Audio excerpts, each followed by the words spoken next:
Hello and welcome back to Serie A Spotlight. We're your hosts Jake and Matt. You know what time it is!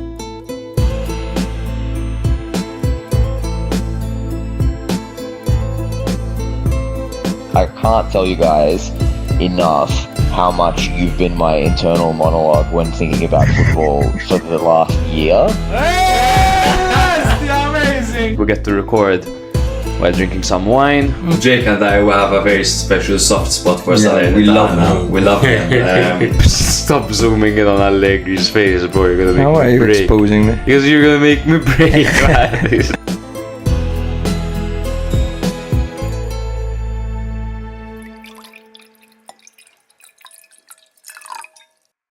Hello and welcome back to another episode of Serie A Spotlight. This is episode number 158 and we're your hosts Matt And Jake. here to tell you guys all about Matchday 21 and the transfer market. Yes, I'm back. It's good to be back. I'm still a little bit unwell, so respect to Matthew for risking his health by being next to me. Worst case scenario, I call in sick to work, so Not that bad, is it? Not that bad. I haven't played FIFA in so long, bro. Bro, I took my PlayStation to the living room to actually play and was there for 5 days. I didn't play at all. It was unplugged. I saw Yeah. it unplugged in your living room. I don't know what the hell is wrong with me nowadays. You sound better though. I am 'cause better. Last week you were a mess, bro. I couldn't curse your ears because it would have been disastrous for the listeners. I listened back to my episode and I apologize to anyone for the self-conversation that I had throughout the whole thing, just going back and forth and That's back good, and bro. forth. Well, I thought you did a really good job, and Thank you, you're a bro. natural, man. Thank you. Honestly, Thank you. because it's That's me. very, very difficult. I've done it before, a solo episode, and I did it off camera because of the amount of times I had to stop and start and stop and start. I use the stop-start method a lot, actually. Now I'm getting you. No, it was a one take. Yeah! Yeah, baby. Okay, let's start with our goal of the week, bro. We disagreed a little bit, but ultimately I think we had to go with Retegui. Retegi's goal was a pure striker's goal. Shades Again. of I don't know, man, Batistuta. It reminded me of almost. Batistuta. Hey, the way he particularly. created the space for himself and just hammered it into the roof of the net from that angle. Like, honestly, I know Politano scored a similar kind of It was cool. goal afterwards, but that was miraculous by Retegui. Because he showcased first, like with his back towards goal, just like out muscling the defenders a little bit, and then that strike on the turn. Like it's so hard to score from that angle with your back towards goal on his left foot as well. Yeah.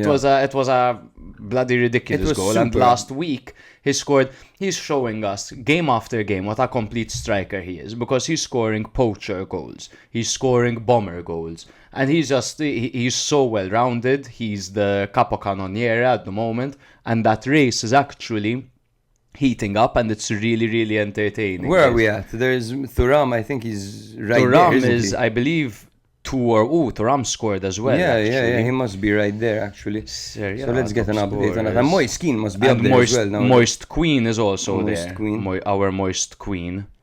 So Retegi's on 14 goals, Thuram 13, Moist Queen 12, Oof. then Lookman 10. Assists, Retegui 3, Thuram 3, Moist Queen 2, Lookman 5.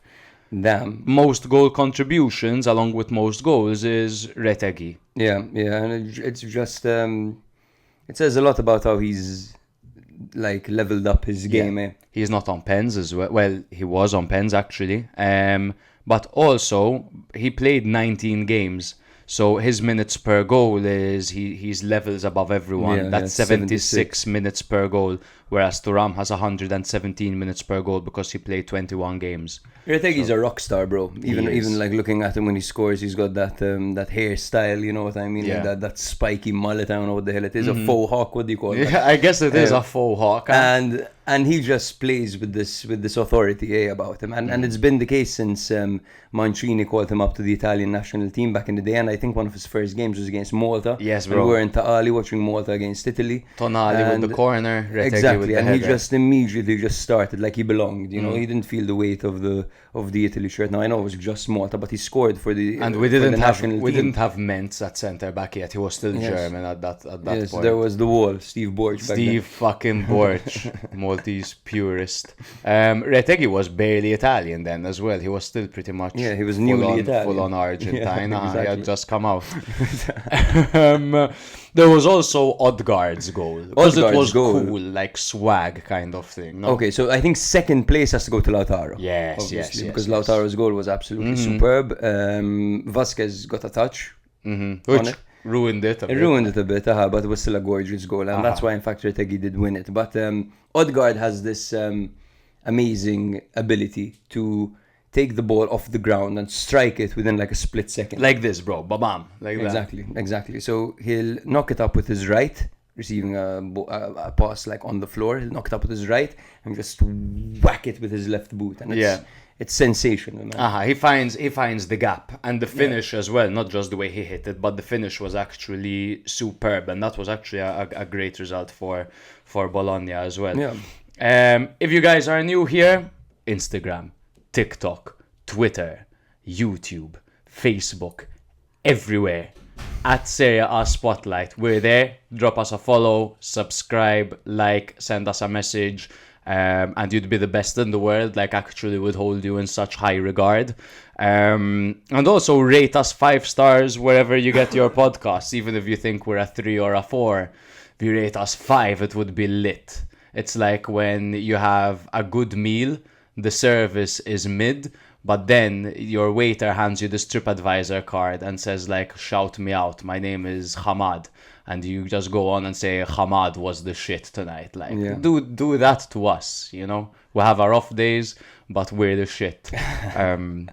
Yes, and if you're listening on YouTube, drop a comment. If you have nothing to say, just say Forza and your favorite team. If you don't have a favorite team, say Forza and your favorite host. And if you have nothing else to say, if you don't even want to say that, and you want to hate on us a bit, tell us Tkellmu bil-Malti. Exactly. Tkellmu bil-Malti. Speak in Maltese, please. That won't piss Jake off at all. Exactly. We're also on Patreon, and we're so kind. We're always accepting patrons. That is one unique thing about us. We love patrons. Like, we love our patrons, so shout out to all our patrons.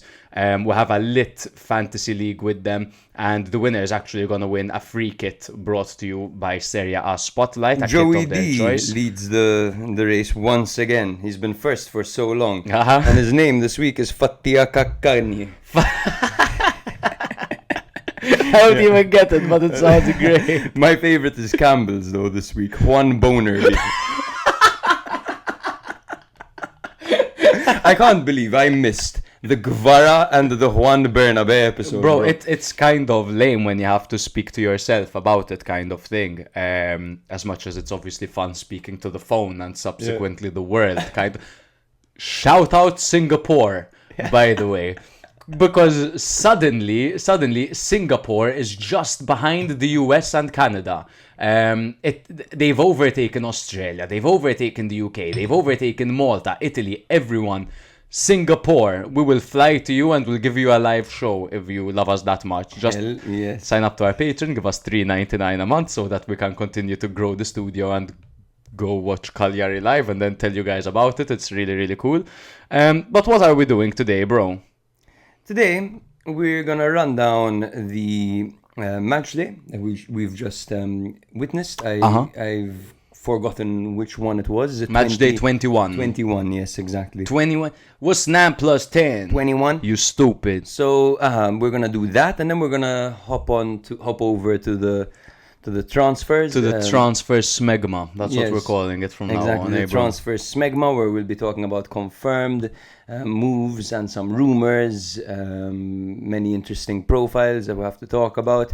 We'll be going over Kyle Walker's off-field shenanigans as well, because they're very interesting. We'll be talking about our wonder unks in Serie A later on, because it's trending, right? Everyone's talking about wonder unks. So not quite wonder kids, but like older gentlemen who have graced the football pitch with incredibly, you know, the Thomas Muller type. The Saponara type. We'll get to that towards the end of the episode. But first, I think we should start off by talking about the big game of the week. Well, there were two, right? Because there was essentially a title battle 6-pointer and then a top 4 6-pointer, and they both ended with a victory for one of the teams. Exactly. And Atalanta Napoli was just absolutely incredible. It got to a point at the end when they were 2-2 where literally anything could have happened. It could have gone either way. So I think we can start off by running you through the game, help you remember a little bit what happened. So Retegui opened the scoring in the 16th minute through a thunderous strike from a seemingly impossible angle, and that was our goal of the week. Of course, Napoli couldn't have done much more to stop that, considering what they did. Yeah, you mean Atalanta? Napoli. Yeah. Yeah, we'll talk about the goal in a little bit more detail shortly. Let me just finish the rundown. So Politano equalized, and then in the 27th minute with a goal that was super well worked by Napoli. Now this actually I can get into the details of how this happened, because it was an interesting thing. You know, Conte's always talking about calcio vertical, vertical football, just playing more direct. And this game was literally Meret launching the ball upfield to Lukaku. He launched it beyond Atalanta's midfield, so he kind of he saw them a little bit caught out, a little bit too forward, too committed, and found Lukaku with a perfect ball. Lukaku, of course, is going to win most aerial duels, and he won this one as well and knocked it down to McTominay. McTominay drove, forcing one of the centre-backs to rush him by holding the ball for long enough. He played it to Neres, who is now 1v1 against Gym City. So the idea for Atalanta, of course, would be to double-man Neres, because he's such a threat. So McTominay pulled out the defender and played it to Neres, who's one-on-one with Gym City. Neres absolutely destroys Gym City. Just fucking... Quick work, man. Makes quick work of him. And he took it to the byline. At this point, Lukaku, McTominay, and Anguissa are all attacking the middle of the area and the far post, right? The three giant men. And while they're attacking that area, Politano came close instead. I think Ederson was on him, but maybe he underestimated him because he let him run, or maybe he didn't think that there was a gap for the ball to actually be played to him. Neres' cross took a slight deflection and fell perfectly for Politano, who just spanked it into the roof of the net. Spanked it. And that was a team move, man. That is literally exactly what Conte wanted his team to do against this Atalanta team. And like you said, that long ball over the top to Lukaku, you can't try build up slow against Atalanta, because they will press you and they'll win the ball high up the field. So why even try? Just knock the ball up to Lukaku, let him head it down, and honestly adapt. It's that Ancelotti thing at Everton that we always allude to. Exactly. So McTominay and then gave Napoli the lead going into halftime with some fantastic offensive pressing by Neres and Anguissa to win the ball up high. It was Ederson who was dispossessed. He was trying to shield the ball from Anguissa, who it was simply, I think, too strong for him, because he ended up leaning on him, and Anguissa seemed to realize, hey, if I take a step back, this guy's going to fall on the floor. Yeah. He took a step back, he fell on the floor, next thing you know, Neres just robbed the ball from him. Neres played a brilliant back heel pass to release Anguissa, who spotted McTominay's late run into the box. And of course, the Scotsman did not disappoint. He doesn't miss those, man. Our episode cover art today is McTominay as Braveheart. You haven't even seen it. I haven't seen it yet. I gave you the idea. It's not my best work, bro. No, but you say that every week. No, I don't. You said every week. Yes, the Reindeers one was pretty good. That's true. But I haven't seen it yet, actually. It's true. It's my wallpaper. Yes. So Atalanta came out very strong in the second half, and Lookman equalized, in my opinion, sensationally. Oh, what a goal! That's one of the goals. That's one of the goals of the week for sure, bro. Because Retegui switched play to Lookman, right? Who found himself in kind of a cage, right? No, so first, okay. So Retegui played the ball to Lookman right in front of him. Di Lorenzo was rushing, and Lookman anticipated it perfectly, waited for Di Lorenzo to commit, and then knocked the ball round Di Lorenzo, making quick work of him immediately. Right? So now he's charging. He's got Rahmani, I took note of this, Rahmani, Politano, and Juan Jesus all in his ass, like all caging him. He's in and a Di box. Lorenzo's running behind him. He's literally in a box. He manages to take a turn left, taking advantage of the space that Di Lorenzo should be covering. Politano is sprinting, running to the hills, running as fast as he possibly can. If you look at the replay, it's hilarious how fast Politano tracked back. So he attacks this space. Politano manages to get a touch, but it's not quite enough. A little bit of luck as it fell for Lookman again. He shoots right beneath Rahmani, the perfect. I think that was the only area where it wouldn't have been deflected, and into the side netting, bottom right corner. Incredible goal, and out of nothing, you know. And that's Atalanta are so difficult to beat because both their goals this game came out of nothing. Napoli were pretty much flawless at the back of this game, and they still managed to put 2 past them. Yeah, I agree. Atalanta, on the other hand, weren't so flawless at the back. No. And that is where you saw the Ederson mistake earlier, where he lost the ball to the high press. To the high press. Yep. And of course, you're about to mention the Lukaku goal, where my boy, my absolute favorite defender in the world, Scalvini, was actually schooled, and he was schooled throughout in this game. But that was you can describe that goal now as well if you dare. So this was the 78th minute. Anguissa floated a perfect cross to Lukaku, who dominated Scalvini in the air. Scalvini didn't even jump; he just hit the ground. He hit the ground, and Lukaku managed to guide the ball into the back of the net. Now Atalanta were caught slightly out of position in the build-up to this goal as they were pushing for the victory. Right? Yeah. They brought on many offensive players at this point. And they were really pushing for it. They had momentum. They really believed they could. But Napoli stayed calm, as they have done under this Conte team. They remembered their task at hand, and they remembered that, listen, we're still in this. Just because they're pushing, that gives us more of a reason to sneak in and actually retake the lead. McTominay and Anguissa were both free in midfield, while Oliveira was driving forward. There was a sequence of quick passes and moves between McTominay and Anguissa that eventually led to Anguissa charging down the left flank when the ball was played to Spinazzola, who released Anguissa instead of him perfectly. Like, there was too much space in that midfield area. So smart, man. These passages of play. And then at that point there was never any doubt. Anguissa just had to get the ball in while the fullback's trying to recover. Lukaku's one-on-one against Scalvini, who's a defender who's very good with the ball at his feet. But doesn't quite have the. He's very 20 when he defends. Exactly. He's very 20 years old. And he's just come back from an injury. You know what I mean? He might be a bit. Last thing you want is a physical duel with Romelu Lukaku, 32-year-old big. Yeah. Romelu Lukaku.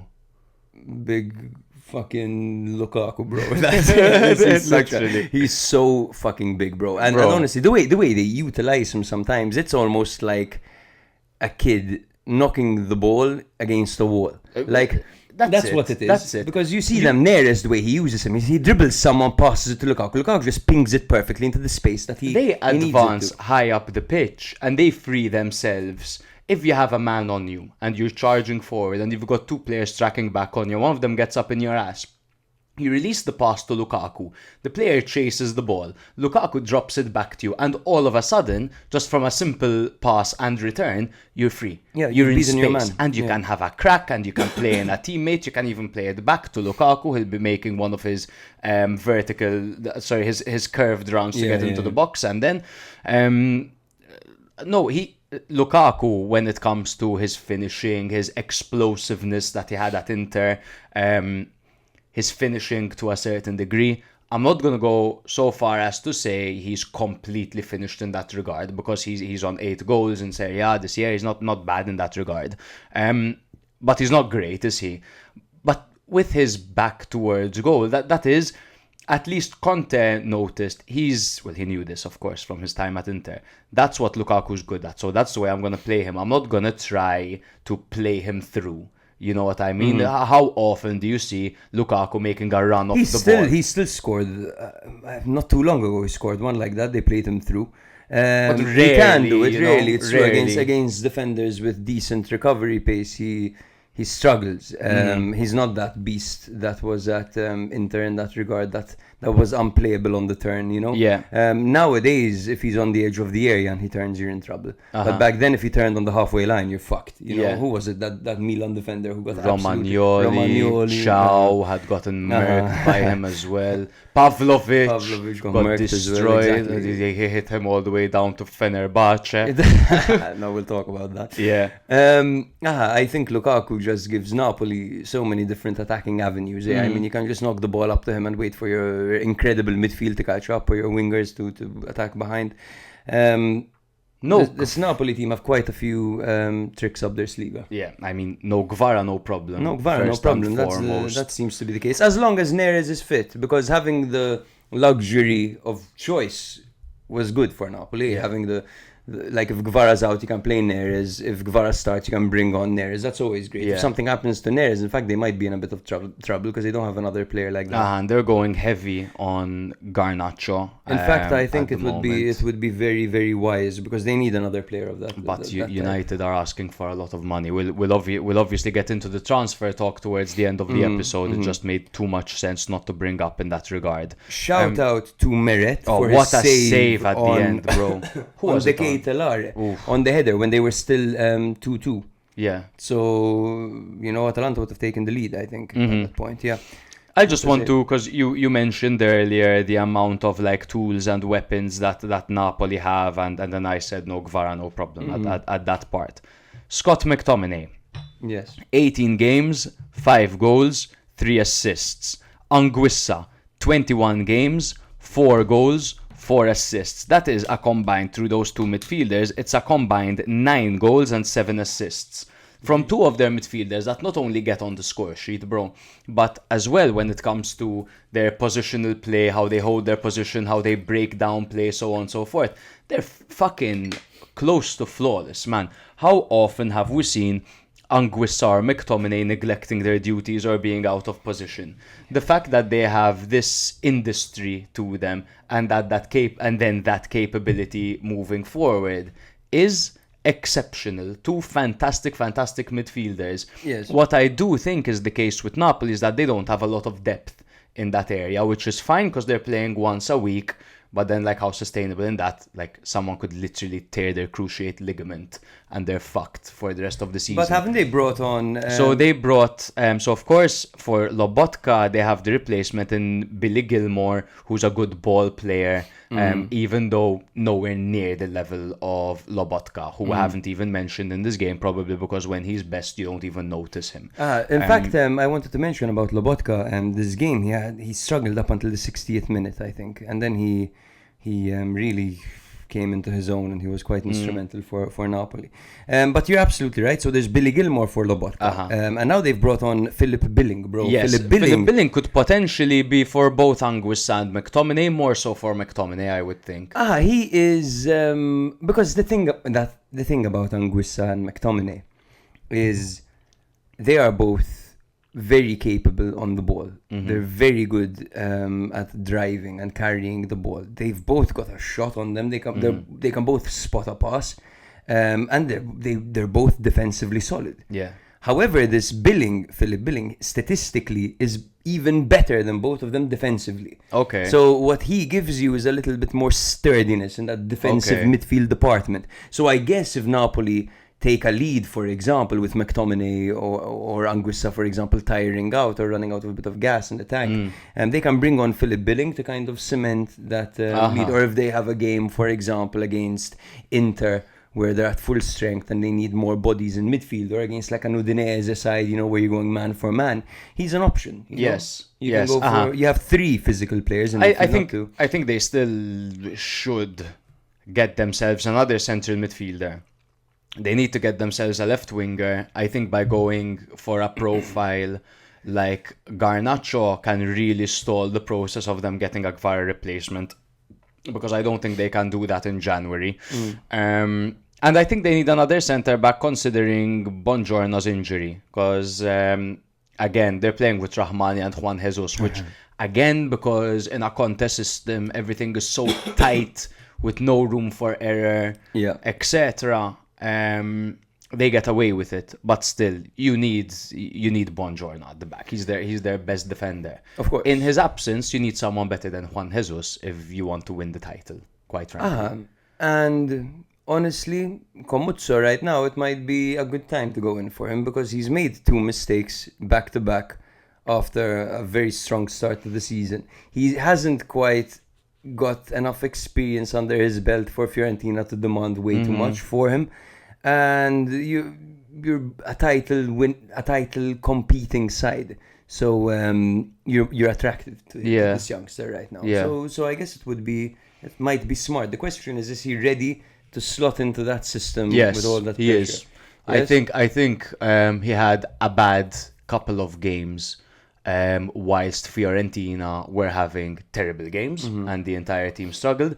I think the mistake he made this week, which we'll discuss later, it's 50-50. I think as a defender, you pass the ball to Adli there. No, like literally, you have to play the ball to Adli there. Maybe go for Dodo, but there to play the ball out of the back, you play it to Adli. The player that intercepted the ball took it from Adli's feet. Why was Adli so flat-footed there? Yeah. He's receiving the fucking ball in a dangerous area. He has to be on his toes. He has to receive the ball, drag it forward, and play a forward pass, a vertical pass. I think it's split over there. And I think the Conte system protects him. exactly, because it's not exact like Scalvini, like he'd be wasted in a contest system, for example. And then there's the shout of Danilo, who they might even get on a free in January, because Juve need to do business, and now I think they're being, they're taking a few more He risks. spoke out, no Conte, bro. Yes, hilarious. Yeah. He basically said that, like it's almost exaggerated how hard he plays the Conte character, Conte, because he said, now, if we want to win the league, we have to make more investments. And make more investment, we'll buy players, not youths. Why are we gonna buy youths? So that they can play for the youth team? Like, we need good quality players that will play, not people that are gonna go to our academy. Said we need it to be as God intends it to be. So buy good players. And that's why people hire Conte for 2-3 seasons, man. That's why they don't do it for longer term, because he kills talent. He destroys talent. What he's good at is reviving wasted talent. I think that's an area where he's huge. McTominay, if United knew how to use him, as a midfielder, we're talking about someone, bro, that could have been world fucking class at United.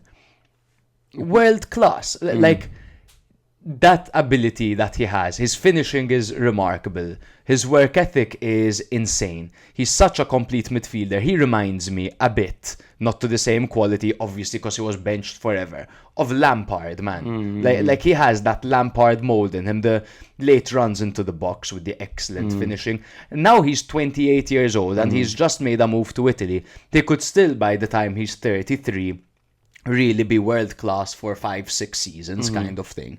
But a lot of wasted years for him, man. A lot of wasted years. World class. He could have been world class. He could have been world class. I'm not sure when it comes to like the technique on the world class at his role. Yes. You don't have to have the technique of Zidane to be world class. I don't like this world class label, to be honest. I find the conversation to be too subjective. One of the best in the world in their role. So he's world class as it stands. I mean, no, he's one of the best stretch, midfielders. And there's obviously a certain in his role. I mean, there's a reason Conte went after him.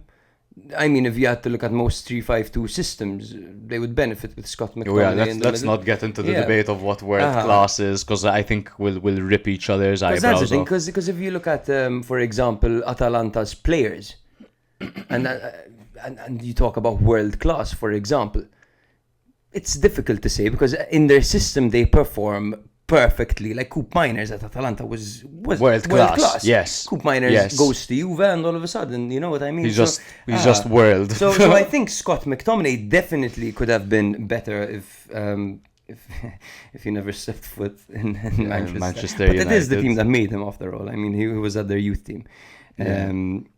Which is weird, because isn't he Scottish? Like what? Or is he like one of those that was actually English? Well, he's actually half Scottish, half English, but he did the smart thing and represented Scotland. Nice. Yeah, because he's competing with fun, right?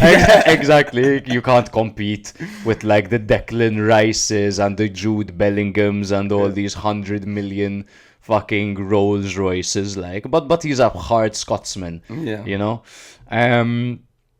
Not quite as Scottish as Billy Gilmore. Nowhere near as Scottish as Billy Gilmore. Billy Gilmore is like, You don't understand a fucking word he says Scottish. That's the only Scottish that exists to me. But McTominay has been unreal. Unreal. For Napoli. Unreal. Yeah, Absolutely unreal. Yeah. We're talking top 5 midfielders in Serie A this season. Yes, there's yes. Reinders, there's of course Barella, and there's McTominay, absolutely. I just want to mention a fun fact that we learned when playing Super Club with one of our patrons, Theo. Anguissa and Lookman played together at Fulham, along with Ruben Loftus-Cheek, Olaina and Mitrovic. I'm not sure how valid that is, but Mitrovic. And they got relegated together. Anguissa and Lookman played together at Fulham, and they got relegated. That's crazy in my eyes, because and then you put them under Conte, Spalletti, you put them under Gasperini, and they become world beaters. Like Lookman scored a hat-trick in the final of the Europa League. Anguissa won the league for Napoli, kind of thing. And they got relegated at Fulham. That's crazy. That's hilarious, how far people can come. So this was probably in 2020, right? Yeah, 2020, 2021. Yeah, that's wild. Also, just to kind of go back on the teams a little bit, that's Napoli's 6th win in a row. Atalanta, on the other hand, haven't won a game in 5. So they're really dropping off that title race, unfortunately. That is, in their last 5 games, a win, 3 draws and a loss. Napoli 6 wins in a row, after obviously they lost, I think, 2 in a row or something like that. Atalanta got 1 point against Juve and Napoli. So in that regard, when it comes to playing the top teams, whereas they've really, Atalanta, this is unfortunately for them where they struggle, man. Against the Juves, the Inters and the Napolis, they tend to fucking struggle, and that's unfortunately where you win the league. You know what I mean? These direct encounters, these 6-pointers. Absolutely, particularly against Inter. Some managers really struggle against Inter. Pioli was one of them. Gasperini seems to be one of them as well. I don't think they'll be too bothered, Atalanta. I think, as it stands, they're still a very young club compared to some of these other teams. But their manager is friggin'... Their manager isn't so young. No. But if they get top 4 again, I mean, that's a massive win. They get the top 4 revenue, Champions League revenue. They get the more money, man. They get more money. They'll probably sell another player for a ridiculous price. They can reinvest. How should they spend the money to become a team that can win the league? That's a question I have for you. At the moment, they're a little bit short on that on the left flank as it stands, because they've had to make do with Zappacosta and Ruggeri. Ruggeri's been injured, and Zappacosta's had to fill that role. Now Zappacosta does it decently, but they could do with someone who's got a bit more power to his game. Like someone like Dumfries has been, for example, for Inter. A train. Exactly. Home on the left. They could do with a more refined centre back, I think. That. But I don't hate their centre backs. I don't hate their centre backs, and they make it work because Gasperini's system, essentially, you don't need world-class centre backs. You need ball-playing centre backs. They have Jim City, who's that strong, anchor. bro, these guys. Hien and Scalvini. Yeah. If you look at them historically, they have had good centre backs. I mean, they had Toloi. They had Romero, who they sold for a profit to Spurs, but they've had like Palomino, Jim City. They've never been super refined defensively. That is the difference between a draw and a loss in this game, unfortunately, bro. I think getting someone, either bringing them in young, kind of like they're doing with Scalvini, but I'm talking a rock at the back. I think a rock at the back, a captain fantastic centre back is what they need in this team to take them to the next level, bro. And I'm talking like, had they signed someone like Acerbi, for example, an old dog, bro. Either they bring someone in young who can become that experienced kind of centre back, or someone already established, fucking experienced, just goes in there. Acerbi is a good example, for example, and organizes the entire defense and just adds some balls. The thing is, you'd need to go for someone who knows the league and someone who's been there for a while. And these profiles nowadays are like they're not common anymore. They're hard to come by because teams change players so often nowadays, man. And you look at, for example, established defenders at top teams. They're all aging or untouchable for a team like Atalanta. Like Atalanta can't land someone like Bastoni. You know what I mean? They had Bastoni. They made Bastoni, so there's no landing him now. They can't land someone like Bremer. You know what I mean? At the moment, I mean, they do such good business though, can't they? But they the thing flip so many players for a profit. But their wage bill is what it is because of the way they operate. Yeah. They have a cap, it seems. I'm curious to see, actually. Let's see. I'm going to Google Atalanta's wage bill because I'm sure their defenders don't make that much. Atalanta, we spoke about this last time. They don't have a crazy wage bill at all. Yeah. But I think that's the gap in them. I think that's what could really take them to the next level. And they have such great scouting, Atalanta. They find so many quality players. Why aren't any of them bloody defenders, man? That's it's true. thing. Now, this was actually a massive flop because their third highest earner is Ben Godfrey. Who I guess was an attempt. Supposed to be that, 4.6 million gross per year. Their highest earner is Scamacca on 5.9 million gross. Per season is always gross, okay. Zaniolo's their second highest earner, which is wild. I mean, they got him on a free, but that's absolutely wild. But then you look at some of these guys, man. They really don't make that much. Like Hien is on 1.6 mil a year gross. That's 0.3 more, Ruggeri 0.3 less than Gvara, to be fair. 930k. Scalvini makes 560k gross. My God. Yeah, you might have to offer him a renewal to keep him there. You will have to. You know, so I think it would be wise. Now they've loaned Ben Godfrey out. Hopefully he does well and they can offload him, and I guess they would go for someone else. I think that's a bizarre thing to happen to Atalanta, that they sign a player and he doesn't hit the ground running. It doesn't happen every day. Apart from, who was that left wing back, bro? Bakker. Oh, Bakker, my the crab. Bakker, Watched them get Gasperini booed off couldn't the team. stand him. Yeah. I think that's enough about this game. I mean, title implications as fuck and this game, but 36 minutes in and we're on game one. So let's move over to the top four battle. Bro, by the way, there was footage of like the celebrations after the game, and Raspadori can be heard in the background as someone's filming the Napoli fans saying send it to Gvara. But apparently it's been stated that he was reading out comments. But still, it's funny that he said that. Send it to Gvara, literally send it to Gvara. I'll never forget, was some West Ham player when Payet had just left, that he's walking in the dressing room in front of the media and everything going, we got Payet! It's like a shit housing kind of thing. I don't mind that. I'm sure they're friends with Gvara, like. Unfortunately, we have to talk about Juve Milan. This is a game that, to be honest with you, bro, I did all my preparation yesterday and the day before. Okay. For this episode, I left the Juve Milan game till the very end. I did it today. And to be honest, I just can't do this, man, because like what is there to say about this team? How do you explain the difference between that first half and that second half? How do you, you can't talk about what's going on the pitch without talking about the bigger picture when it comes to Milan right now. That you can't talk about Milan at the moment without criticizing the management. It's everything. It's as simple as that. Because there's so many holes in the team. And the thing is, at least the clowns have spotted their clownery now, because that business of getting rid of Kalulu, bringing in Emerson Royal and Pavlovic, and now Emerson Royal and Pavlovic are out after 6 months and the coach has already been sacked after he gave him a full preseason and no one wanted him. That is them putting their hands up and saying, we're noticing our incompetencies. Now they're looking at a sporting director, because the bloody CEO and Zlatan are making all the decisions. And now they're considering bringing in that former Atletico Madrid sporting director, Berta, who discovered so many talents. So many talents. Shall we talk about that? Let's Griezmann. I think we should talk about the game a little bit. Okay, we'll go on to Andrea Berta later on. Interesting to see Milan linked to a sporting director. Yes, that's nice, but I'm sorry.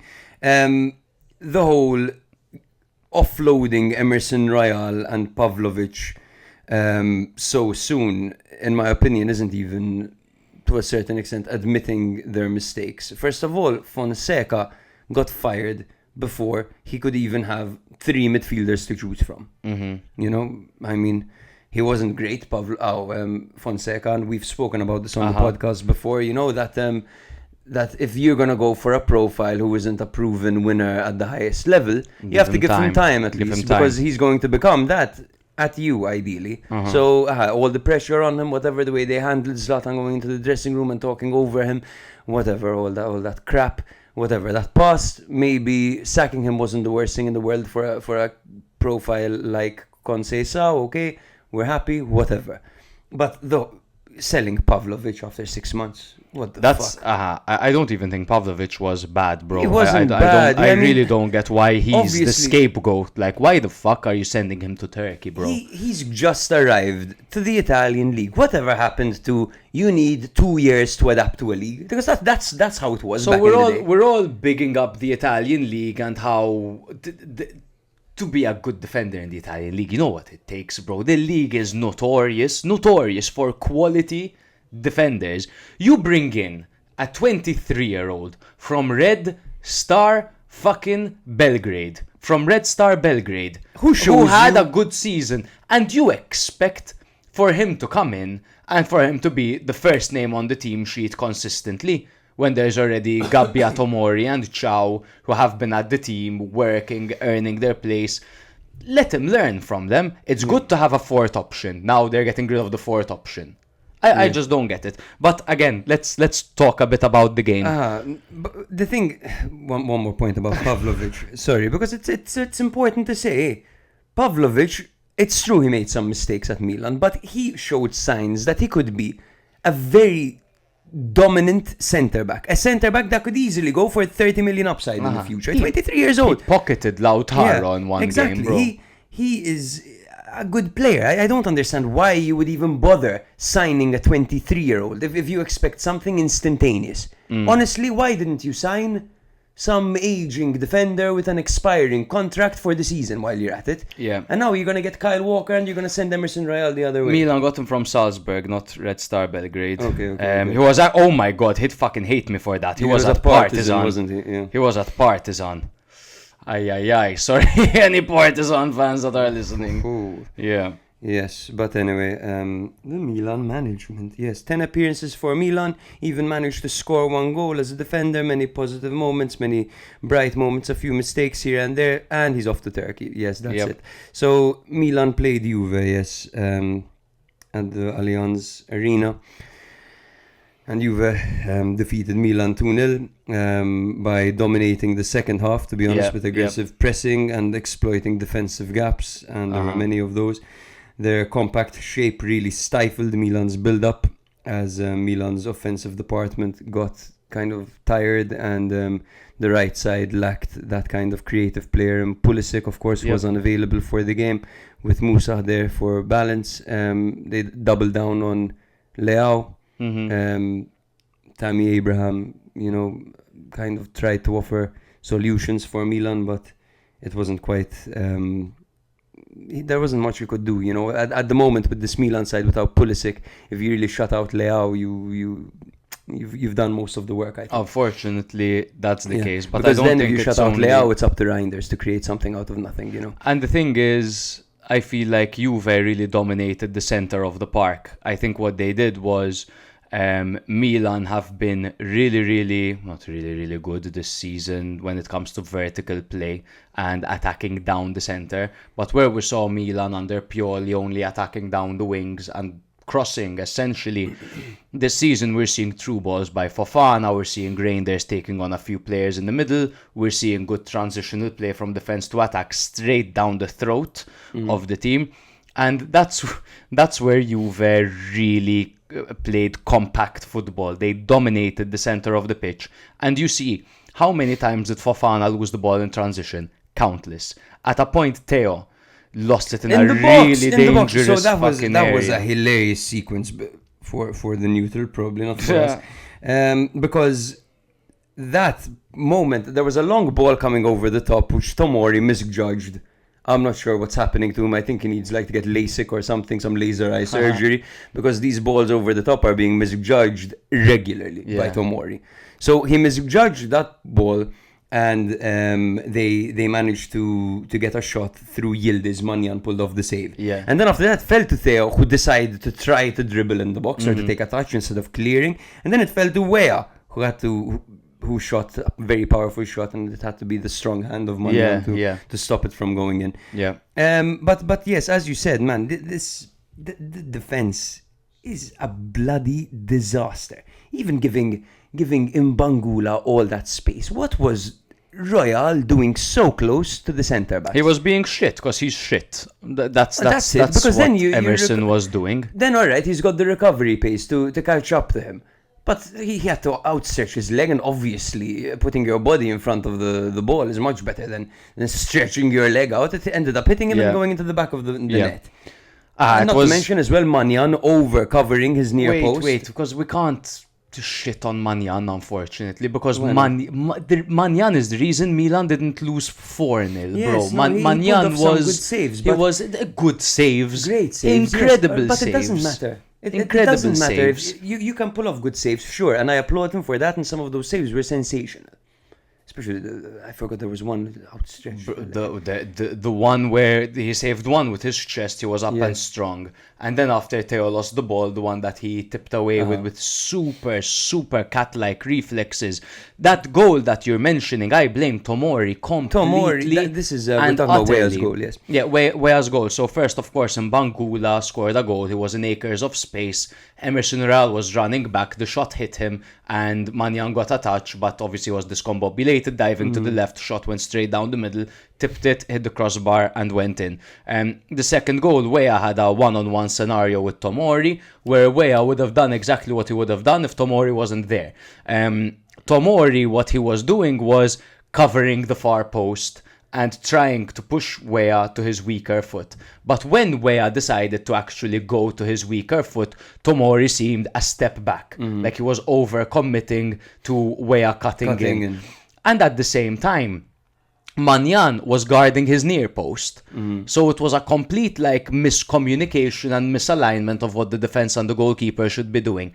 And he was over-hogging the near post because Tomori had the far post covered, to be fair, but and Tomori because he's been beaten at the near post many times. Yes, that's probably, it. So probably probably there's a psychological element over there that goes into it. Potentially. And the fact is, though, at the end of the day, you cover your near post, but you have to attempt to save that. I mean, you're covering your near post. You're not just going to stand there, though, because he did a Standanovic over there. You know what I mean?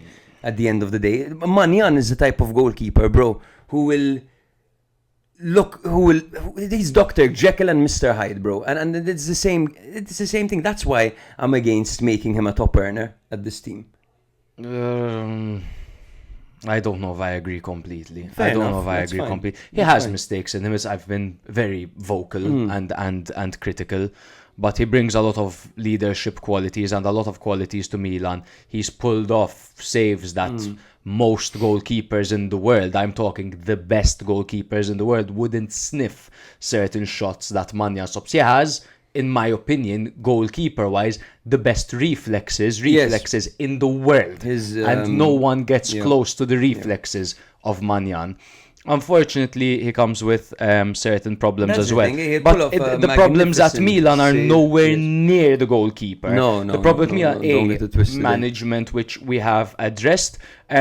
B, I think in the first half, Milan had a slightly better first half than... They had the better chances than Juve in the first half. But what's the problem? You lose Giroud, right?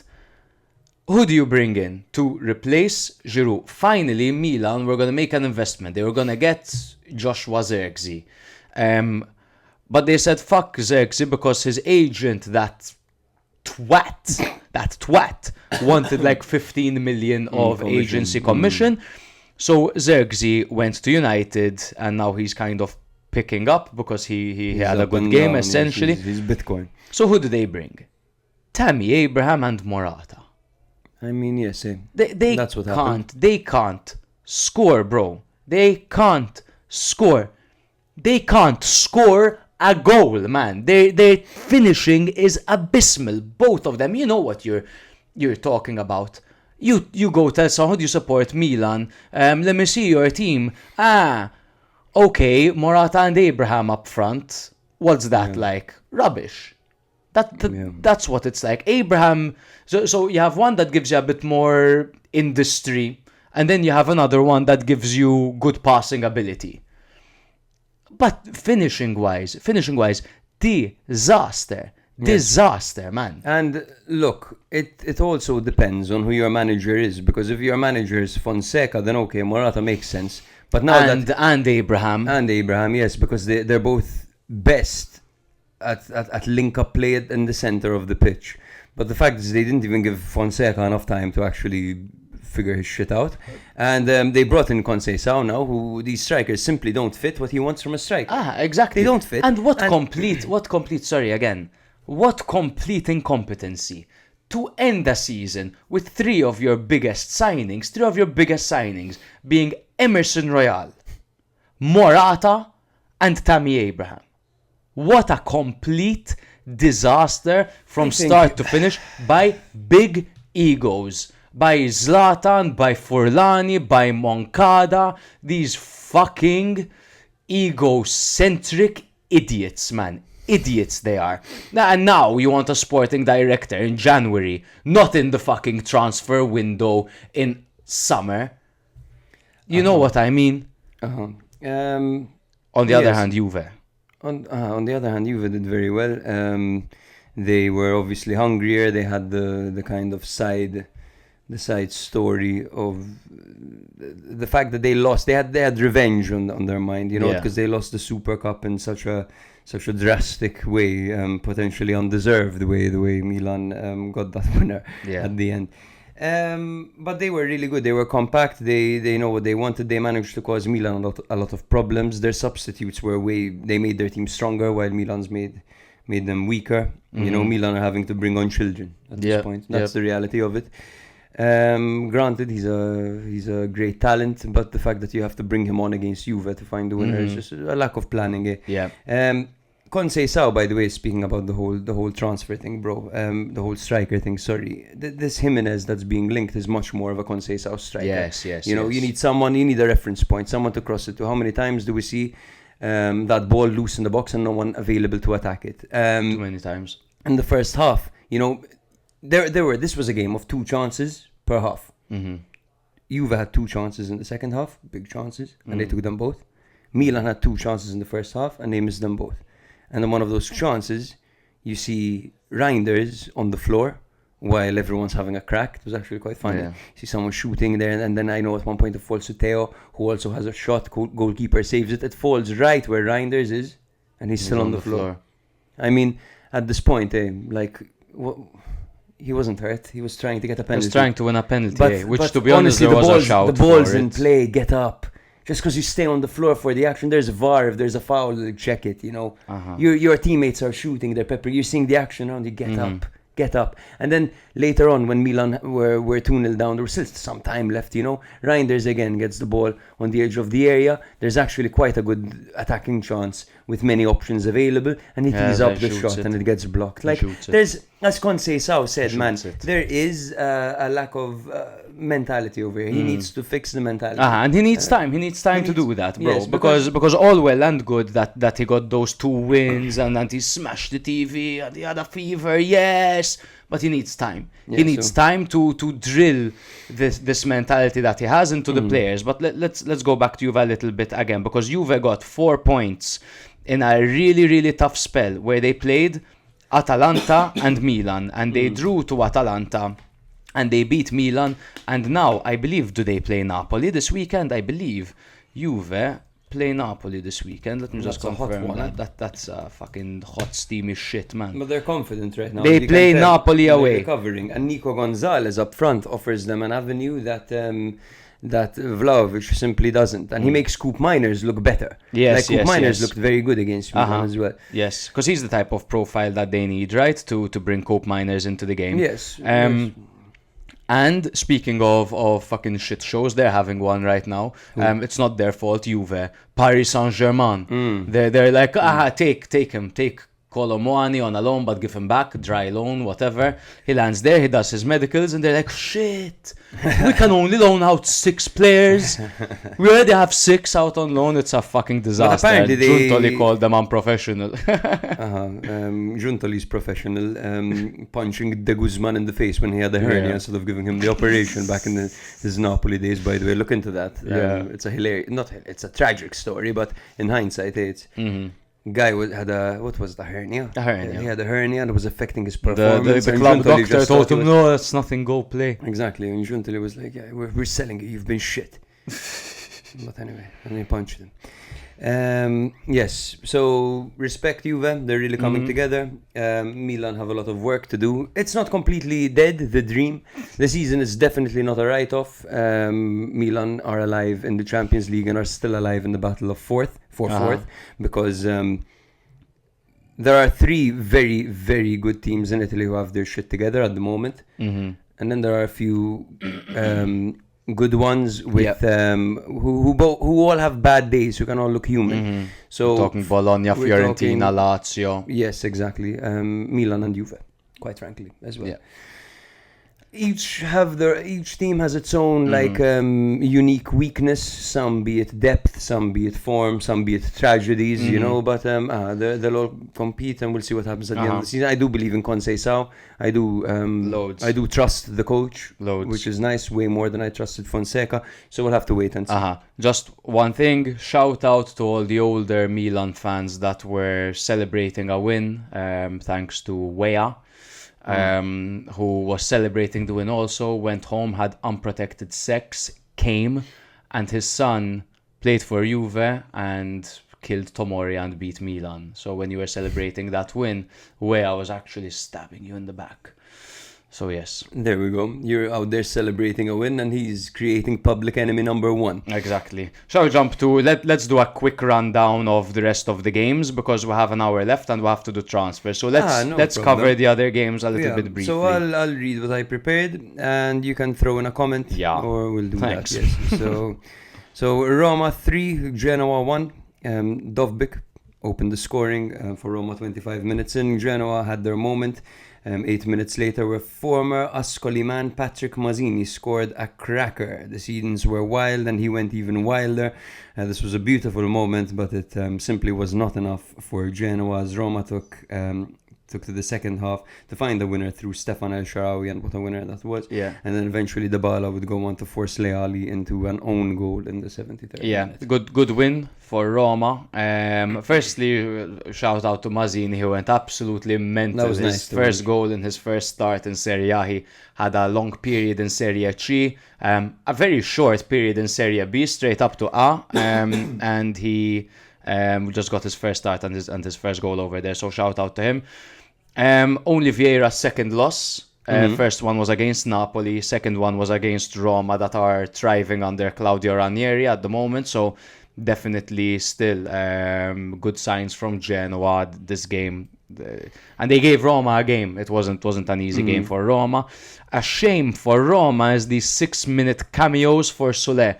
I'd like to see Ranieri integrate Soler a little bit more. Apparently Milan want him. Apparently, So, but I'm sure there's something over there, because Ranieri has given so many players time at this point. So I don't know what it is, but something's not quite right, I think. You have a player like Soler, you're not going to play him.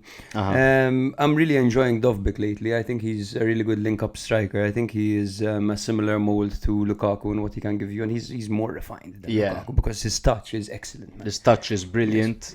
He's been more opportunistic in front of goal. He's scoring some scrappy goals, which, to be honest, good to see. Good to see. That's what you want for from a your striker. And he drops in deep a lot. You know what I'd like to see? After he drops deep to link up play, I'd like to see him get into the box, attack the box, get into the box and expect that return. That's what I'd like to see from him, because sometimes he feels a bit heavy. He's very muscular. A little bit too muscular. A bit too muscular and handsome. I'd like to see him My be a bit girlfriend more. likes him. I mean, he is, funnily enough, he's your girlfriend's type, blonde and blue eyes. Yeah. Whatever. By the way, a hilarious thing my girlfriend said, guys. The commentator was doing his job commentating, and he goes Fafana, and my girlfriend goes Fafana. It was like, that's like something. That's like what a child would call her vagina. It's so true in a Maltese way. Some Maltese women call Maltese girls, women, whatever, call their private words their shushanna. Yeah. And it sounds a lot like Fafana, to be fair. By some women, you mean yours? Yes. And there was Campbell said something as well. That there's the top scorer award in Spain. What's it called? The Pachichi the Award. Pachichi Award. The Pachu Award in Maltese. The Pachichi Award. Yeah. Fofana for the Pachichi Award. But anyway, Serie A spotlight. Yes, we can move on to Bologna 3, Monza 1, which was a lovely game. This was Bologna's first win in 4 games. Pobega was available for this match, but he wasn't trusted by Italiano to feature. I think this was more of a disciplinary kind of thing. Like, listen, you got your second red card, spend some time on the bench. Yeah. Now, Monza opened the scoring with another goal of the week candidate, to be honest. Literally. Just 4 minutes in, and this was a swift counter that saw a ball played to Maldini, who kind of like did this really intricate back heel kind of knockdown to Churia, who drove. Maldini kept running, of course. Eventually Churia would play it to Maldini, who ended up 1-on-1 and finished really cleanly. Yeah. It seems that Maldini is enjoying life under Bocchetti. Yeah, 100%. And I just want to highlight Churia a bit more in that goal, because he started it all. And that was a quick, dangerous counter-attack, and you saw the nimble and skillful talents of Monza, who have a lot of players that fit that mold. I mean, you look at Mota, you look at Churia, you look at Maldini, a lot of these young, silky, talented players. Well, young, Mota, whatever. But using their greatest abilities to score an amazing goal in the 3rd minute, super counter-attack down the middle. Unfortunately, sometimes you score a goal a little too early in football, and I think this was one of those cases. I've just been coughing on these kits, bro. Amazing. I can't wait to wear one.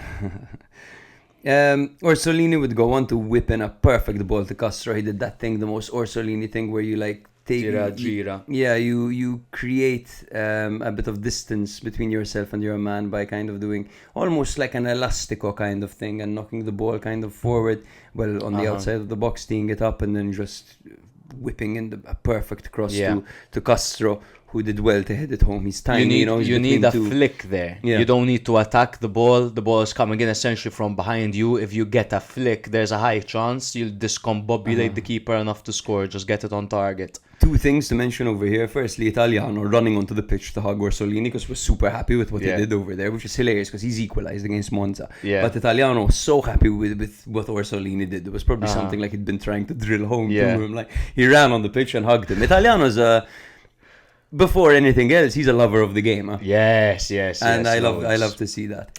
And secondly, Castro is so similar to Lautaro, bro. Incredibly similar. The fact that he doesn't have size to his advantage, but he wins so many aerial duels, and he gets, like, his poaching ability is so good, and his heading ability is good as well. But that's probably why Italiano was so happy with that ball from Orsolini, because Orsolini, that was essential on any other day. That's a shot. Yeah. The power that he gave. Shot. And what Castro does over here is the defender's marking him from behind. So he's got his back towards goal. What he has to do to get that ball is run forward to collect the short cross and just get a flick on. So it's not like he needs to battle a man for size. So that is the perfect combination of a left-footed right winger and a shorter striker. And they both played it off perfectly over there. It's no wonder Italiano was so happy with that. Yeah. That's the Suso to Cotrone. Yeah. No? Literally vintage.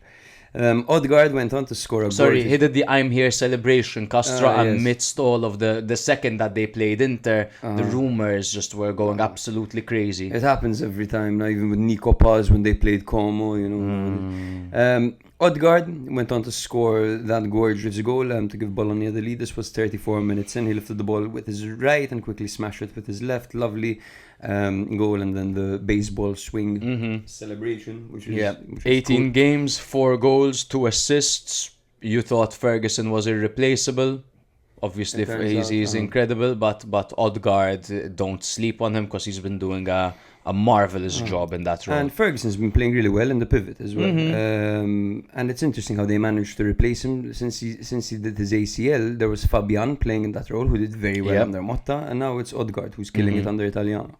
Yes, and then eventually Orsolini killed off any hope for a Monza comeback in the, you guessed it, 69th minute with a trademark Tiragir into the bottom left corner. De Silvestri hit the post. And then the Silvestri. Whenever De Silvestri With a is on- shot. Yes, bro. I love De Silvestri. me too. What a guy, yeah. I love him. I don't know love what it is, but I adore. He's a nice guy. You can yeah, tell like- he's a nice guy, and everyone says like you wouldn't see him all season, and then Bald men with blue eyes, huh? Bald The sweetest. Theo, It's you the take it up. green eyes, Theo. Theo's his friend Lovely. and patron. Yes. But yes, De Silvestri is a very good human. That's what everyone Yeah. says. A good person. Yes. And he was really good back then. Back in the Torino day, he was a Yes, bloody bro. powerful Yes, wing yes, back. yes. Now, bar Monza's opening goal, I thought they were limp, Okay. unlike Bernabé. He's always hard. Exactly. In fact, they're looking at strikers. Monza, they're looking at more mobile strikers. Now, I have a note over here that a more mobile striker could make them look a little bit like Parma, because they have Maldini and Churia who play behind the striker, and Caprari on the bench. So, and then they have Juric and Petagna up front, who are not mobile at all. So bringing in someone who can actually move a Juric bit is off, would make them a bit of a problem. Now, funnily enough, Juric is off and he's going to Parma. So are Parma going to become Monza, and Monza are going to become Parma? You know what I mean? Yeah. In that mobility kind of way. I wonder what type of striker Bocchetti would want to go for. Hey, That's who knows? going to be an interesting one. But if they want to play super counter-attacking football, it wouldn't be a bad idea to bring on someone like, of course not him because he's on loan, but like an Esposito type of striker. Maybe they could work on getting a loan move for someone. It's interesting how Camarda isn't out on loan. I think they want to keep him as close as possible, man. Don't want to lose him. You know, and it's probably marketing as well. PR. Imagine him at Monza playing game in, game out. That would be wicked, eh? He's in good hands with Galliani. I don't know. But a striker like that basically is what they need. Petagna's been extended. They extended his contract for the same price. They basically decided. Is he to half running his their salary. cafeteria? Like? they half the salary and they're gonna pay it. So the same salary, sorry, but paid over 2 seasons instead of 1. But like, why extend Petagna if you're not even gonna bring him on in this game? You know what I mean? Crazy, man. Like Crazy business. So it goes to show that Monza, ever since they came up, and with the passing, of course, of Berlusconi, they've cut back a bit. They've held back from making. Absolutely. They were battling for top 10. Now they're battling relegation. Bondo went down clutching his right thigh during this game. That would be a big loss for Monza. I'm not quite sure what the update is on him, but he was replaced by Vignato, and there was a great save by Turati on Dallinga's header. Yes. An incredible save. Probably Yes. one of the saves of the week. And probably Meretz would be the save of the week. Still, in one of the goals, he was on his line and too small, man. Yes, Just not It's a just, commanding keeper in any way. If you watch the goals Monza have conceded this season, he stands out like a sore thumb. Yeah. But yes, moving on, there was Fiorentina 1, Torino 1. Now this is catastrophic. This made me want to burn my Fiorentina tracksuit, man. So Torino's Dembele got sent off half an hour into the game, and then Keane scored in the 38th minute. Fiorentina looked like the Fiorentina of Italiano. They were all possession and no bite. They struggled to open up Torino again, and then out of nowhere Gneitis managed to get one back for Torino in the 70th minute after Comuzzo attempted to play the ball to Adli and it was intercepted. Torino shut up shop with a man down and managed to take a point, in my opinion, with a smile. Yes, absolutely. I mean, Torino, you look at their last couple of games, their last 5 games, majority draw, a couple of losses. I think a victory against Parma or some shit, if I'm not mistaken. Torino have been struggling, but Fiorentina, man, if you look at their last 6 games, they got 2 points over there, and an incredible fall off for Fiorentina. And to be unable to have 1 hour, against a 10-man Torino and not being able to take away all 3 points, that is not worthy of Champions League. It's not worthy even of Europa League in certain ways. Now, I know how tough it can be to play against a 10-man side sometimes because they sit back. But that's not what Torino were doing. Torino could have bloody well won the game at certain points as well. To go to that error, because that's the main talking point, I guess. I don't want Comuzzo to get too much criticism because, again, he made the pass that he had to make in that area. I strongly believe that as a number 6, if he wants to play that role and if he has to play that role, then Adli needs to... It's basics. Don't wait for the ball, especially in that area. Over there, that's when you come in deep. That's when you see Benasser Lobotka play the ball to the other centre back or back to the keeper or turns his man. You know what I mean? But Adli was a bit short-sighted and flat-footed, and you see Ranieri going after him as well immediately, and Comuzzo. So I think Adli needs to put his hands up. I think it might even be 45% Comuzzo's fault, 55% Adli's That fault. I'm not sure I agree with. I think that when you have a lead, there's no reason to play a risky pass like that. You should always assess the situation before playing a ball like that. And if you're seeing your teammate has the opponent a little bit too close to him and he's flat-footed, you don't just rely on muscle memory, I think, to play that ball. But he's young. He's a 19-year-old centre-back, and these are things that have to happen for him to get good. Absolutely. You know, it's part of the process. I spoke to Mr. Buboon. Right, Mr. Buboon, if I'm pronouncing it correctly. I'm sorry, he's one of our followers. He is a Fiorentina fan. He's the Fiorentina harder. No, okay. that's Shout out Zorig. to Zorig as well. Zorig, I believe his name. Yeah. And Mr. Buboon, of course. Of course. Now, Buboon gave me a little bit of a rundown as to the sentiment of Fiorentina fans at the moment. He did tell us that it's difficult as a non-Italian Fiorentina fan to get information that the Italians have, but I thought his insight was still quite important, quite relevant. He said, Absolutely. So number 1, the Beauvais incident took a hard hit to the general morale of the camp. This is happening together with the departure of both captain and vice in Biraghi and Martinez Quarta. This has caused the team to be in a really dark place right now. These are things that happen. They had a good thing going right now, and you make changes that aren't really visible on the field because Martinez Quarta and Biraghi weren't really playing regularly. You know, so you wouldn't notice these things, but they do affect the camp, of course. And they were 2 big personalities over there, captain and vice captain, as he said. He says the team has fallen back to what we had under Vincenzo Italiano, where we are all possession and no dangerous chances. 20 shots, 6 on target versus Torino. This is also in addition to Mr. Palladino being stubborn with playing Colpani and Comuzzo, even though they may be off form right now, particularly Colpani, I think, yes, and Comuzzo as well, like. Surely Pongracic He deserves some time. I know it. Pongracic. In fact, he said now our star signings in Pongracic and Goodmanson are struggling to hit the ground running, and it's having an effect. Not quite sure what's happening there. Goodmanson looked good when he finally made his appearance for Fiorentina and then dipped hard again. Comuzzo's having the typical struggles of a bad patch you'd expect with a teenager in his debut season. Colpani is struggling due to being quite unfamiliar with his new role. We might need a change of tactic back to the 3-4-2-1 to help with Colpani and Goodmanson, though other players might lose playing time. And finally, there may be tension between Palladino, Prade and Ferrari. So, hopefully they don't let all this crap ruin their season, because as it stands, Fiorentina are still overachieving. No one expected them to be in contention for top 4 this season. So the fact that they were there for a while, you know, I mean, they should totally keep pushing for an Europa League spot, I think. You know, they need to get their shit together. Perhaps this is a good idea, moving to a 3 at the back system, because when when things aren't going well, sometimes you need to go back to basics and you need to focus on team solidity. It didn't exactly work for them though, the three at the back. I think the second they went to the four at the back, they actually started creating way more opportunities. But that's when the offensive department was sticking, and that was with Beauvais being in the team still. I think losing Beauvais was massive for them as well. He was having a good time there, man. He was playing really well. Yeah, of course you can't be too reliant on a singular player, but I think it's the way in which he was forced out of the game that obviously rattles the team, right? I think he put it perfectly, Mr. Baboon. I said something on the last episode that you disagreed with in particular. I said that they are feeling the shortcomings of their transfer window, and I think that you disagreed with me. Yes.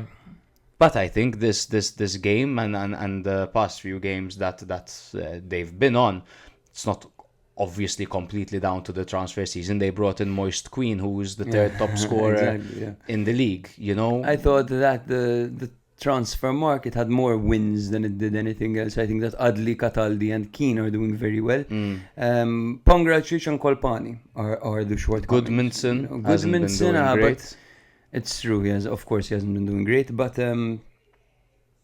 I don't know, man. With Goodmanson, I'm just convinced that there's a beast in there. You know, Of course. So we'll see. And again, allegedly there's a beast.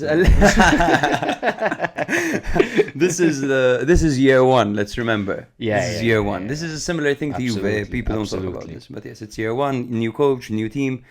Let's give them time. Cagliari 4, Lecce 1. Yo, se ne va! La capolista se ne va, I think. Crazy. I don't know. Yes, it is. But they're not quite El Capolista, but they are looking good, bro. Davide Nicola's evolution as a manager. They are. Is he gonna finally have a full season? Because he has a team that suits him and an atmosphere that suits him. We've been there. We know what it fucking feels like. Someone like Davide Nicola at the helm suits Cagliari too much, man. Yes, too much. Where football is life, and he definitely makes it everything for Sardinians. Absolutely. And we have to go again this year, man. I'd love to go watch Cagliari once a year, man. We make it happen, bro. We can. Why not? We can film a little short for YouTube as well, maybe as well. Mayhaps. Cagliari set up with a 4-2-3-1 system. And they adapted really well this game to overcome Lecce. One thing about Nicola is that he's been really adapting mid-game, reacting, changing his formation mid-game, sometimes going man for man, making triple whammies that are super effective. In the first half, for example,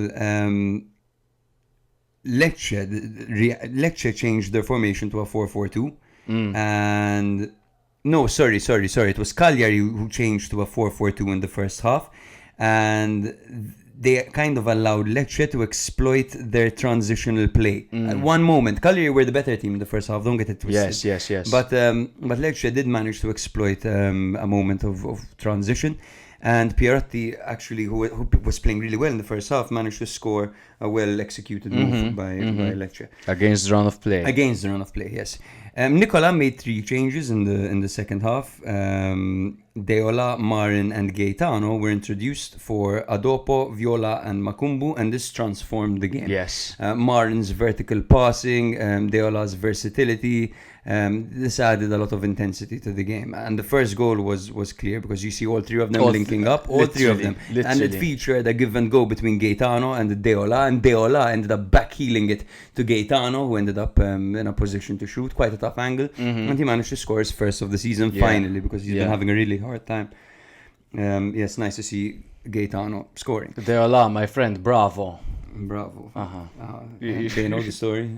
Have you told the story before? Probably on the Cagliari episode, but we were sat right, like, with the bench players pretty much. We went to watch Cagliari. I have no idea how, by the way. I bought the entire ticket purchasing process was in Italian. I have no idea. And he got us literally, but he couldn't have. We were next to, like, directors and the under 21 players, like the Primavera. It was Petania was sat next to us. Yeah, it's in our intro on YouTube. You can see the video. Crazy. And every time a player would come off the pitch, he'd be looking at like the directors and like the under 21 players would be going bravo, bravo, bravo, and when Deola came off, they were going bravo, bravo, like oh bravo Deola, and he just looks at me. Who the fuck is this guy? fuck Who are you? is like? that? Yeah, he Like- could have at least given you a smile. That- you know, that you're means- obviously a fan. That means he can dream about me, because you can't dream about a face you you never haven't saw, eh? you haven't seen. He probably dreamt about. Went, where the fuck do I know that guy Who's from? that fucking guy? But anyway, from then on, Cagliari pressed high. They're attacking overloads, created lots of chances for them. Eventually, the floodgates were open. Zortea, Obert, and Luperto all scored, basically. Yeah.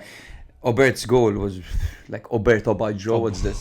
You know, like what a goal that was. Insane finish, man. Insane finish. Zortea scoring his third goal in 3 games. Madonna, man. Luperto scoring after not hitting the post. No, he didn't hit the post. It went slightly high. But there was a cross that came into Luperto, and he backheeled it towards goal, Yes, and bro. it went high. Yeah. Yes. That would have been some goal. Mhm. And Rebic, this game, was sent off for violent conduct. Nice to see him back. Uh-huh. He stepped on Yerimina, Yeah. obviously. Stomped it was, his armpit, Yeah, it was like- so obviously intentional. At first, he was given a yellow card. Then it was But very clearly a red. Mina's a king at rattling his opponent, Yeah. and the second he saw Rebic, who, I mean, whenever I see Rebic, I don't know about you guys, but the first thing that plays in my head is, oh, he's sweet but a psycho, you Yeah. know, and easy target to piss off and Yeah. get sent off. So Yerimina, job well done over there. It's just. So this is why the relegation battle is so fucking fire in Serie A, because Lecce just killed Empoli 3-1, and they were so what Lecce did to Empoli is what Cagliari did to Lecce in this game. Just completely overpowered and overblown. Styles make matches. Every matchup is unique as hell. And Cagliari, are they still in the relegation they're 2 zone? points safe right now in 14th. Right now it's Monza, Venezia, Oh and Verona. my god, who are what a in bad relegation. spell Empoli are having. They're down in 17. Empoli have traded places, bro. The first half of the season, Empoli were the best of the rest. Now it's Como, I feel. Yes, You know, yes. Como have really... I said in the last episode, I said to me in 2-3 games, we're not even gonna speak about Como and relegation in the same sentence. Honestly, because now they've brought in this Kakare, looks amazing. Nico Paz came on and bloody even managed to score. I was giving him Diao, a few, bro. a few- Diao and Fadera Diao on the and wings. Fadera. And Fadera for me is one of their best players. Fadera's the goat, Yeah. eh? Fadera's the goat. Fadera sounds like a Mexican hat. Yes. No. That's a That's a sombrero, but it yeah. sounds like, think about it. Sounds like Fedora. You're right, you're right. Parma 1, Venezia 1. It was a game that happened. Venezia relied on compact defending and transitional play, but struggled to connect midfield to attack, leaving Payampalo isolated despite him actually scoring through a penalty. This was a 1-1 game, and both of them scored a penalty, both teams. Parma applied consistent pressure, especially after equalizing through Hernani. Kamara and Valeri were very dangerous this game.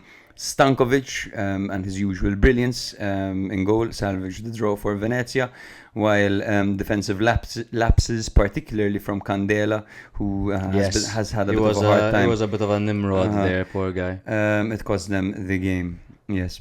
I thought that Parma attacked so well, you feel bad for them, eh?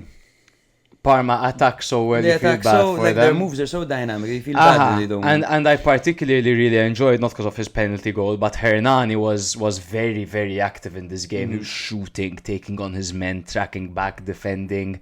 A fully fit Hernani tends to do that. Hernani celebrates scoring his penalties like it's the last thing he'll ever do in his life. Literally, good for him, man. I would as well. Seemed like with tears in his eyes. I thought Oristano scored a quality offside goal. I thought that goal was superb, and Oristano has this raw quality, and when he does one having of a those really good moves, season. you'd think he's a top Yeah. player when he makes certain moves. Man, that move that he scored, he was only inches offside. This the poor is guy. his breakout season, in my opinion. Like, Yeah, he's he didn't get much time at Cagliari last year. However, when we were there and he came on, he had a good game. He actually started the game. He had a good game. Yes, yes. I also thought that Yeboah for Venezia, whilst his output isn't great, he's a menace for them, and his pace is what allows a team that doesn't have much quality to at least have this resource that gives them this like super ability, and that's his pace. He's very raw. Again, Yeboah, he's not incredible on the ball, but those runs he makes, drags a defender with him, he attacks the space. He was quite a menace in this game. He hasn't gotten many minutes. No, and he hasn't really set the league alight. Of course, at all, his output is shit. But as you said, he does cause problems for the opposition, and it's something that Venezia, it's an avenue they can actually exploit, because they don't have much pace, and it's something that can maybe get their team a bit closer to Poyampalo, who might be on the way out, by the way. Yes, Ian Yeboah is from Ecuador. He has represented the national team, and it's Yon because it's John. It's actually spelled like John. Yeah. Hey, John. But he probably says Yon. Could be. Yeah, and That's he probably very writes Ecuadorian. yeah when he finds something funny. Stankovic Yes, again he's phenomenal. was brilliant. He's having a great time this season. Yeah. Lazio spanked the living Moses out of Verona. 3-0 away from home, and it was almost too easy for Lazio watching this game. There was almost no competition. They overwhelmed them from the get-go. Gigo opened the scoring with a header just 2 minutes in. The testosterone-fueled French beast of a fucking defender. You just know he's... What the hell am I about to say? And then he makes me laugh how every single game he clarts someone in the middle, and it's always such a violent foul, and it's always so unnecessary. Yes. A fun player to watch. Dia made the 2 after a beautiful through ball from Guendouzi, and some lovely attacking movement and touches, little touches. Yeah. He touches the ball so many times. Again, he scored another. Last week he scored, you said, a goal that any striker would be proud of. And this one as well. Very, very, very clean by Dia. In a role that he's not particularly, obviously. He's been playing the secondary striker, slash attacking midfield. But to be honest, when I look at this Lazio team, a lot of the time I do see a 4-4-2. Yes. It definitely shapes up to be one. Yeah. Zaccagni killed the game off with a goal against his former employers, of course, and not celebrating. This is the second goal against the ex we saw this week, with, of course, Esposito scoring against Inter, unless I'm missing one.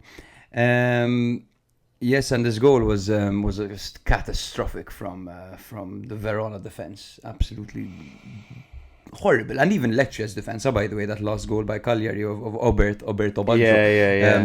That defensive line was horrendous. Yeah, but they were already down and out, I guess. But Verona in the second goal as well, brilliant pass by Guendouzi. I'll take nothing away from him. But how many times, see this even when Inter played against Verona, how many times with a simple ball over the top, they make these midfielders look really, really good. Because if I shoot my hardest shot possible from half pitch, which isn't hard, I'll play Zaccagni through. I'll play Isaacson through. Yeah. Because their defensive line is so... And it's not like they're playing a high line. They are playing a high line.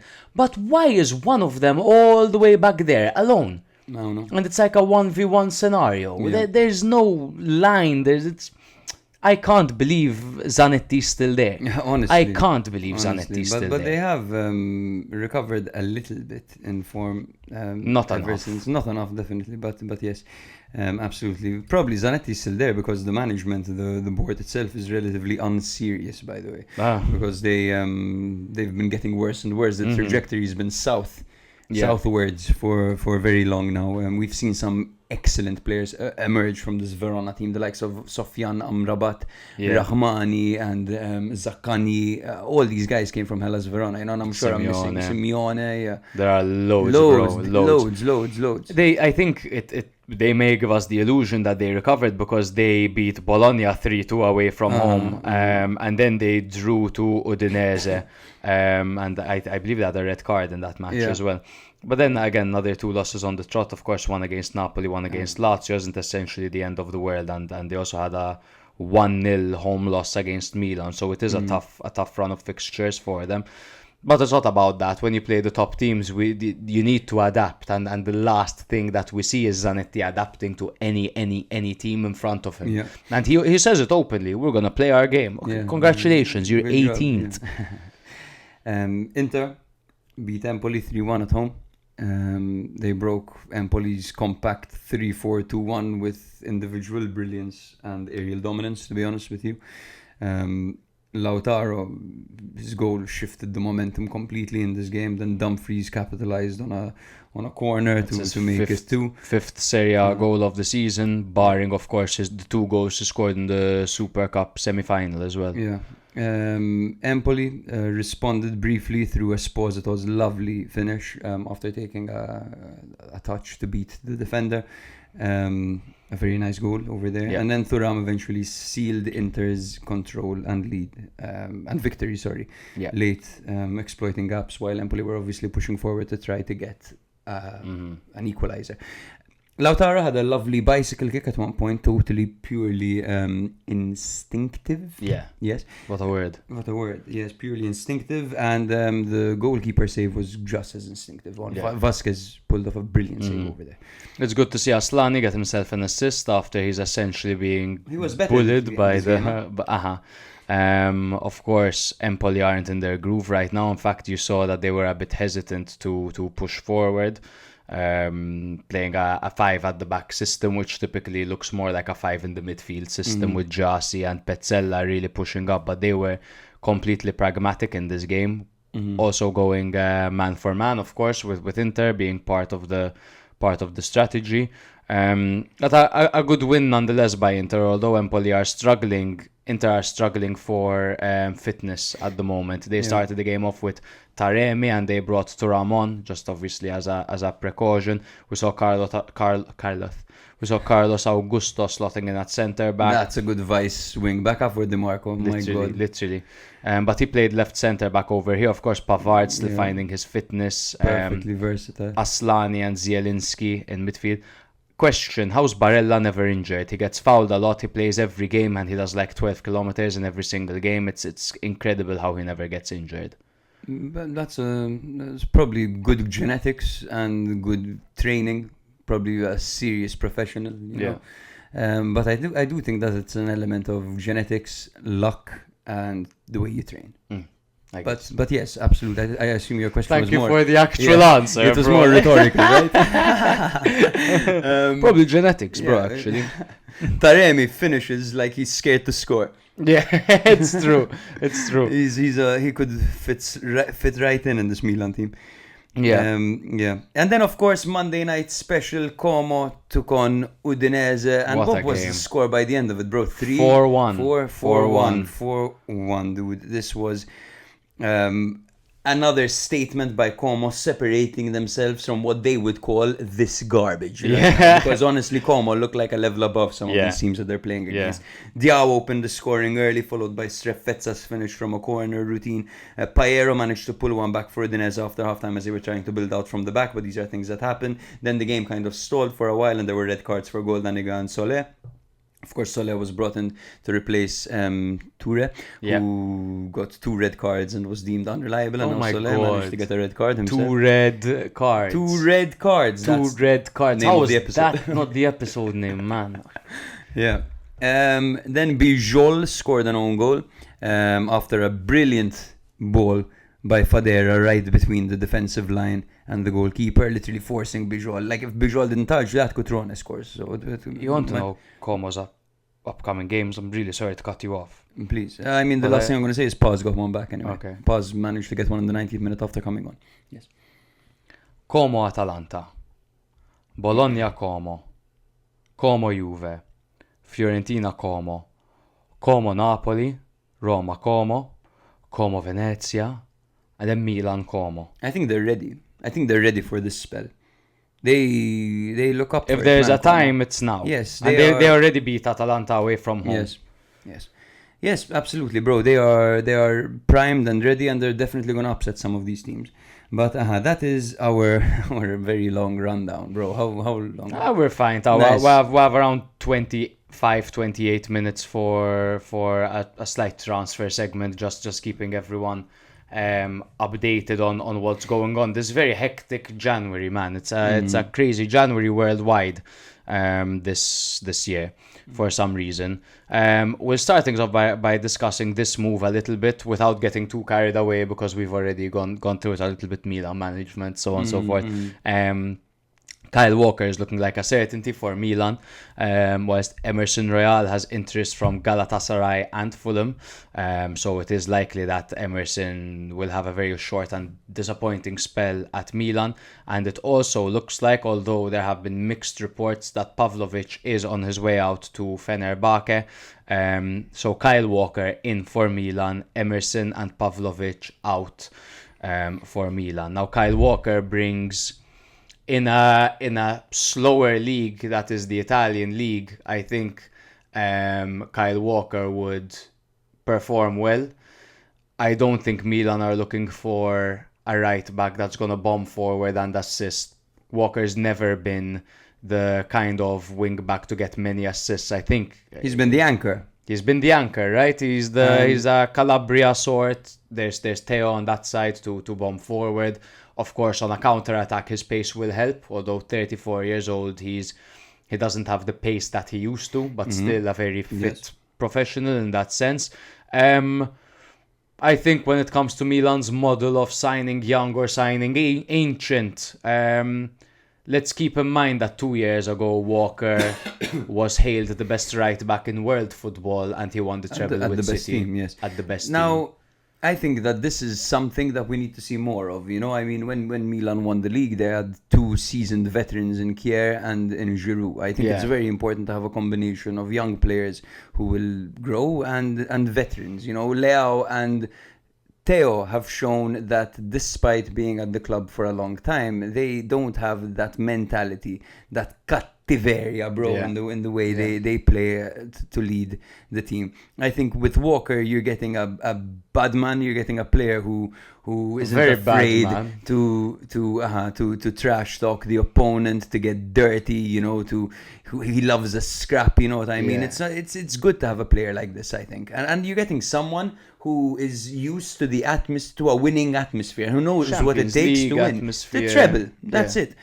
So I am quite happy with this signing. Of course, the contract seems okay. It's fair. You get him for 4 million exactly. a His season, salary paid over 2 seasons, which is decent. So his short salary's being contract. half. Exactly. So Why not? Limited risk. Why It's not? fine. I don't mind it. Yes. Now I'm gonna read you Anything over Emerson Royal. Yes. You're going from an absolute professional to someone. You're going from someone who I can't believe he's a footballer and I'm not. To an absolute. I mean. He got to the final of the Euros. Yeah. And he's been hailed by Neymar and Hazard as one of the toughest opponents he's ever faced, of course, and by many players. Personal life, Kyle Walker. Kyle Walker married Annie Kilner, with whom he has 4 children. In 2022, after a 12-year relationship, he has... Exactly, that's when he married her in 2022 after a 12-year relationship. He also fathered a son and a daughter with model Lauren Goodman. After the news of his affair with Goodman broke, Walker publicly apologized to Kilner, stating that he had made idiot choices and that he needed to own up to his mistakes. His wife, of course, filed for divorce in October 2024. Now, these are some things that Walker has been through. In 2020... City began a disciplinary procedure against Walker after it was reported that he had broken national lockdown rules and invited 2 prostitutes to his home amid the COVID-19 pandemic. On 7th May, it was again reported that he had broken lockdown rules by traveling to Sheffield to give a present to his sister and hugging her. He later admitted that he had also visited his parents to pick up food. The club said that they would not discipline him for this, citing that the trips were for personal reasons. Yes. This is one of my And favorites. prostitutes weren't for personal reasons. This double standard. This is my favorite one. In March 2023, so not that long ago, it was reported that Walker exposed himself to a woman in a Manchester bar. Oh my god. It was later reported that Walker would not face criminal charges for his behavior. Oh my god. What are you doing? Why are you doing A that? 32-year-old man just whooping his Yeah. cock out at a bar. Exactly. Can you imagine? God, man, I hate it when your favorite. He should have team, just put it on unfortunately- Instagram. What the hell is he doing? But definitely a strange He's a character. I think I saw a few clips of him engaging with his teammates. He feels like a bully. Feels to off, me. uh-huh. Personally, I'm not gonna lie. I don't know him. I hate judging people. I don't know whatever. But it looks like from what you're saying and how the little impression that I have is not a good guy. But fortunately, Milan don't need good guys. Milan have enough good guys. Milan needs some bad guys and proper bad guys. Speaking of good guys, though, Milan are also apparently seriously interested in João Felix. He looks like Kaká. We like him. Yeah, bring him in. Bring of him course. Man needs no introduction. He's been around for so long, and he's still 25 years old. João Felix, I don't even think he's having a bad spell at Chelsea. If you look at his numbers this season, I'm just gonna whoop them out because, like Kyle Walker.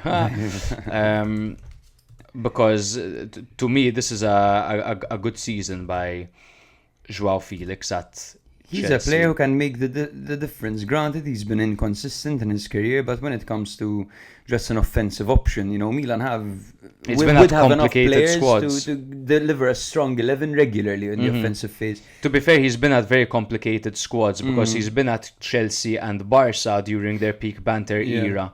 It's at Atletico, where he was Atletico. super good. And that's a defensive team. Yeah. I mean, this season, the Premier League, he has 1 goal, 1 assist in 12 appearances. In the Conference League, he's played 5 and scored 4.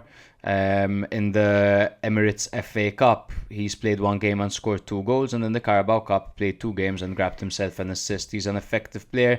We've seen him play well for Portugal, and we've seen him play in a very versatile way where he can play behind the striker, he can play on the left, and he can play striker.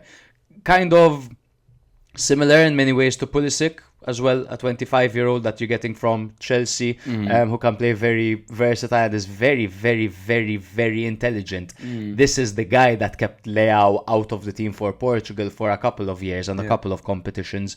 I think he's super. Is he exactly what Milan need? No, but you can't, in my opinion, turn down a player like João Felix. I agree. If there's an opportunity there, I think Milan should definitely pounce. Of course, there are other priorities that need to be addressed, but it's an interesting profile for sure. Yeah. Yeah, According to... Sorry. No, please, I was just about to allude to this. According to El Nacional, Milan have offered Barca 25 million euros plus 10 million bonus to bring Dutch midfielder Frankie de Jong to Milan. Speaking of moves that need to happen. Now that is... So firstly, Or positions that apparently... need to be addressed rather. Yeah. Firstly, Barca are asking for 45 million if these reports by El Nacional are real. I don't know. Because the El Spanish Nacional. media just make Yes, shit up. yes, out of the blue. yes. Spanish media is very much like that. But that is exactly what Milan need in midfield at number 6. Yeah. Cool head, press resistant, experienced, strong. Yeah, defensive shift as well. Yeah, Brilliant player. I like that. Milan definitely needs some help in that pivot because Fofana's growing old by the second. Poor guy. Unk hasn't slept in days. He's just been playing, man, game after game after game. Literally. Yeah, I like the move. They're demanding 45 million. That's a bit excessive. I think we'll see what Milan do. I don't think this will happen. I don't think it will happen either. This is one that might happen though. And plus, we don't know if these are happening in January or if they're happening in friggin' June. But Walker is definitely happening in January if it does happen. I don't think Felix will happen this I month, don't and see think it'll happen. But Milan are definitely trying to cook something right now. Yes. And someone that definitely is on the radar. So obviously a striker is pivotal, and Milan are looking for a striker, and they're looking to spend money on a striker, which isn't something we've seen apart from Morata, who cost 13 million. 12, I think. 12. Jimenez of Feyenoord. Yeah. Jimenez of Feyenoord, who is a tall centre forward. He's Dutch, around 23, 24 years of age. Scored around 30 goals last season at Feyenoord, which is incredible. It's quite a competitive league in that sense. He can do many things. He's good at link-up play, but he's a target man. Yes, He's his a finishing striker. and his movement are top, and he links up play really well, as you said. He is very good with his feet and with his head, and his work rate off the ball is what makes him particularly valuable in pressing systems. So I think for Conceicao, we're looking at his man over here. You know, he's very young as well. He's playing for Feyenoord right now. He's been there since 2022. He is 23 years old, and in 73 appearances, he has 45 goals. He also represents Mexico. He's represented them 32 times and has 4 goals for them. It's funny, he also has an Italian passport, which actually bureaucratically or whatever makes it much easier to get him on personal terms. Feyenoord, I don't know how open they are to letting him go in January, because he's pivotal for them. He's of major importance. So it's going to be a tough one, and Milan are going to have to pay up. Apparently it's around 45 million euros. That's the ask for him. And if there was one thing about his game that he could improve, perhaps it could be developing his physicality further, I think, to enhance his ability to compete against the likes of, Bremer and Hien and these tough guys that he'll have to play against in Italy. It will definitely be a different experience for him. And he's not the tallest, 6 feet tall for a striker. Defenders are going to tower over him. So that would be an area to if look he's out for. taller than 6 foot. The way he plays. I saw him on those clips, and he looked much taller than 6 foot. But yeah, a nice player, a good striker. There's interest from other clubs as well. I really hope Milan get him, but something about Milan, if they want a striker, then they won't get him. Let's jump to Roma. They have confirmed the signing of Ajax Dutch 22-year-old right back Devin Rensch for 6 million euros. 6 million. It wasn't as cheap as I thought. He is a right back and also play centre back, so that's killing 2 birds with 1 stone. So you're giving Salamakers a bit of relief in that position without having to play Celik and another centre back, which is always good. He has 104 appearances for Ajax. He's versatile. He's technically gifted. He's composed on the ball. However, it has been said that he's quite error prone. Okay. So that's one thing about his game that we need to keep an eye out. Okay, interesting. It's definitely good that they brought him in. It's to relieve some pressure off of Salamakers, who has been revolutionary for Roma since coming in and filling in that right wing back role, or right wing or right back, wherever it is on the right that he fits in. So Rensch will be very much welcomed at Roma. I don't think they want to play Zeki Celik anymore, because he's super error prone. But I can't tell you I know much about Rensch. We'll have to wait and see. Roma also stand firm on Frattesi. They want to find a solution to avoid an upfront 45 million payment in January, and one of that is by getting him on a loan with an obligation. So a loan with an upfront payment of, say, 35 to 50%, and then paying the rest of it in 6 months once they're a bit more financially stable. I don't know if it's a 6-month loan with an obligation or a 1-year loan, and then they pay the rest of the obligation in the following January. That would make a bit more sense. Does it even make sense at all to buy a player like that for so much when you don't even know who your manager is going to be next year? That's what I said on the last episode. Like, you don't know who's going to be his manager. You don't know if he's even going to fit the system, or if the manager is even going to like him. But he is it's a once in a, not lifetime, but it's a good opportunity to get your hands on an Italian great goal scoring central midfielder. He's too expensive. He's a 25-year-old young Italian talent, no? Yes, but as a 25-year-old young Italian talent, he's only been a key player for Monza in Serie B and Sassuolo in Serie A for 1 season. Other than that, he has it in him, bro. Like, even when he plays for Inter, he's great. He's good, yes. And for the Nazionale as well. So we know he can do it. Yes. If he goes to Roma, my opinion is he goes there and he's the uncontested starter and perhaps future captain. That's what I see It with the could be. Frattesi signing. It could be. Maybe I think, the future captain is like a stretch or a I romanticism. just think 45 million is a little bit steep. Like, apart from playing for Inter, you know, if you look at him, at the profile, it's a 30 million player, man. And that's how much you sign him for, as in because of his profile, though. You're right. You know, the But thing he's is, Inter effective, have man. no pressure to sell, so they can just put any price they want on him right Yeah. now. He's don't get me wrong, Frattesi is a very good player, but he's a 30 million euro player at the moment. He hasn't quite become a 45 million euro player yet. I think if he features more regularly for Inter, No, maybe, you're right, you know, you're right. if he becomes a key piece, then you might be attracted to him to pay 45 million euros for him, but I think there are profiles you Yeah. can get that would make an instant impact to your team. A confirmed instant impact to your team for 45 million. Yeah, and I think if they wait until summer, they might get a better deal on him. Just they might get a better deal on him essentially. Yeah, his trajectory has And been they'll solid. know. That- Sorry, that's the second thing I was going to mention, and that they'll actually have a manager and know whether or not he fits into their system. His trajectory has been super, Frattesi. He was the top scoring midfielder with Monza in Serie B. Then he went to Sassuolo, I believe, and became a key player over there. And then he was snapped up by Inter. Now the next step for him is to actually work his way into that Inter team. You know, there's one guy over there who's exhausted. Yeah. You know, it's Mkhitaryan. You know, I mean, he should be looking at that spot right now and think to himself, that's mine. And he should get pissed off when Zielinski starts ahead of him. Yeah. You know, so if he's worth 45 million, how much are you going to charge for Zielinski, for example? You know what I mean? That's the thing. It's a little bit But the strange. profile is big, Yes. as in that he's young, Italian, and plays for the Nazionale and all that. Roma are also looking for a vice for Dovbyk, and there have been some good names and some shit names. Starting off with the shit names, Beto and Arnautovic. Wow. Well, I guess as a vice, Arnautovic. Better Whatever. than Beto, but yeah, Uh-huh. not exciting. A profile I like is Kalimuendo from Stade Rennes. He actually played at PSG in the past. It sounds like a familiar. Yeah, Kalimuendo actually, like, this season, bro, he's played 17 games, scored 8 goals, and got himself an assist. I don't know much about this guy. I don't know much about him either. 23 years old, though.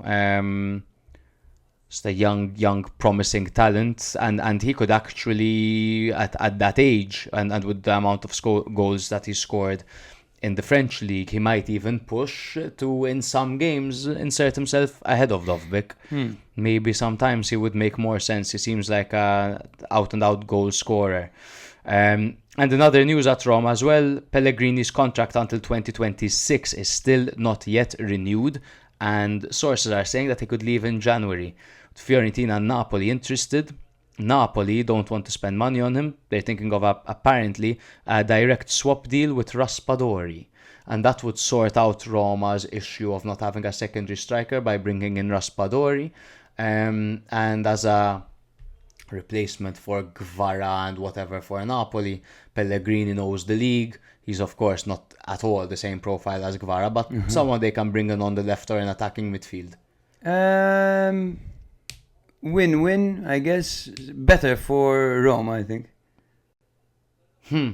I think, as it stands. I'm not Pellegrini sure. has been a little bit off. I mean, look at Napoli's team. Does Pellegrini even walk into it? No, No, but doesn't. he just, he did just score against Lazio. So Yes, he and did, we've it's seen true. him after negative spells. We've seen him get revitalized.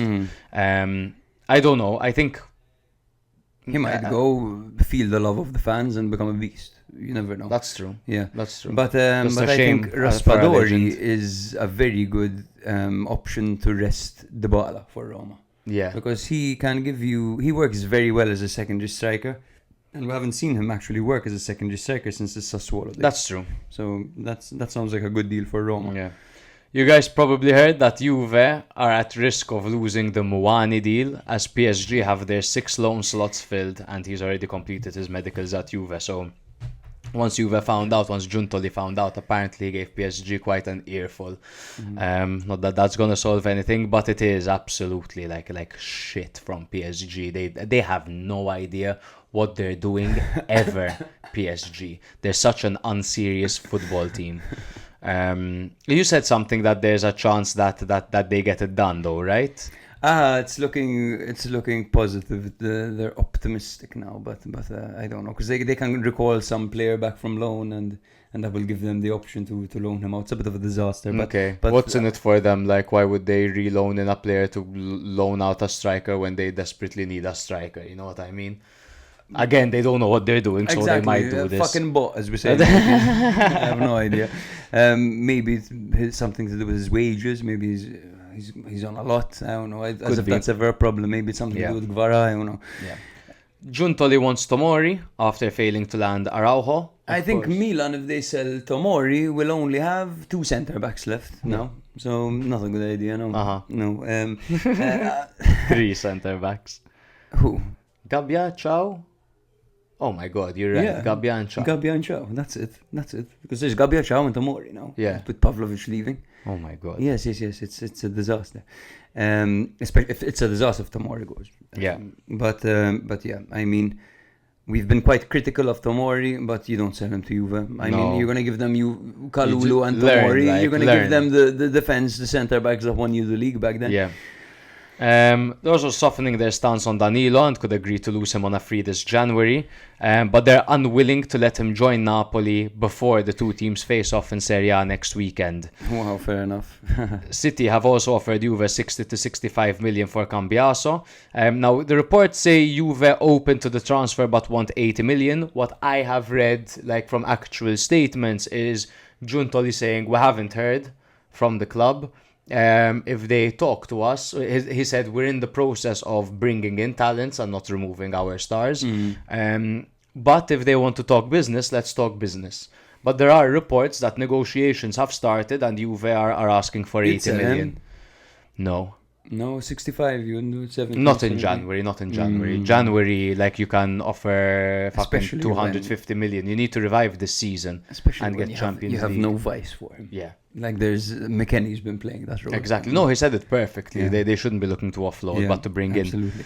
By the way, we mentioned McKennie because it's something I wanted to mention. It's been 1, 2, 3, 4, 5, 6 positions. He's played the season right back. I'm quite sure he played back. false 9 striker as well.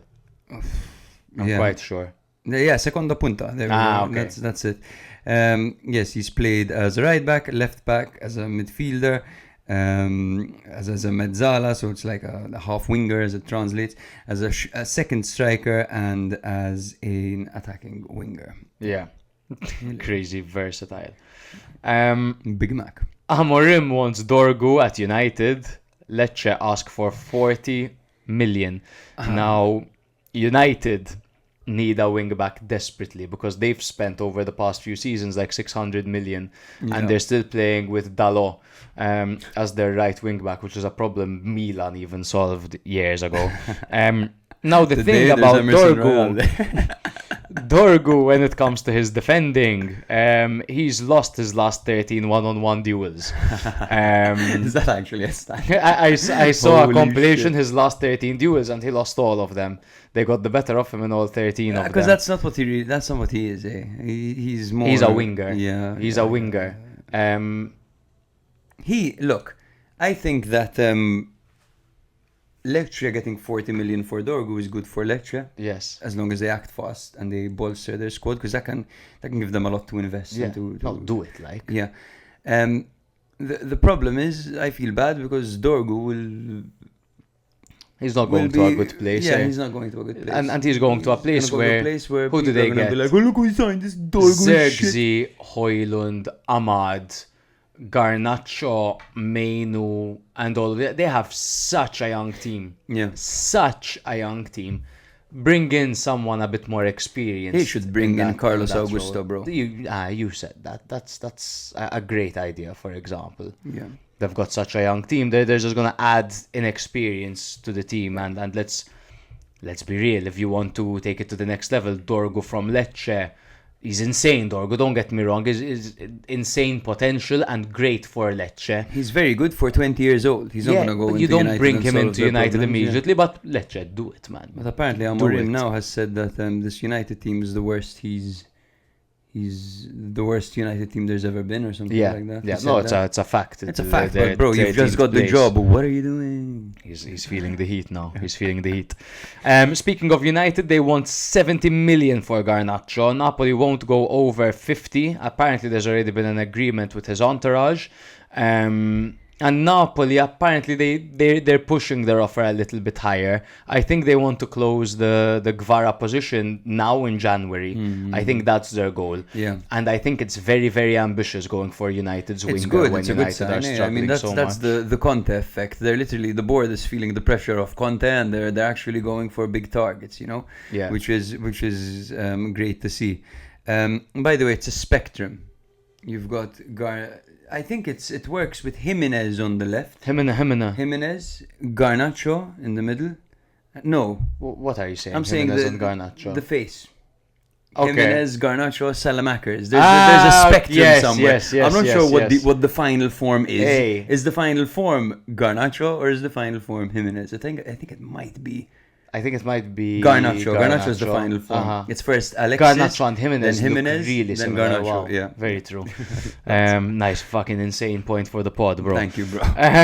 Inter want 18-year-old Thomas Perez from Newell's, but talks have stalled due to increased demands from Newell's. He's apparently quite a spectacular young talent. He's in quite midfield. exciting, apparently. He's known for his energy, his vision, his technical ability. He's comfortable as a box-to-box player. He excels in linking the defense to the attack.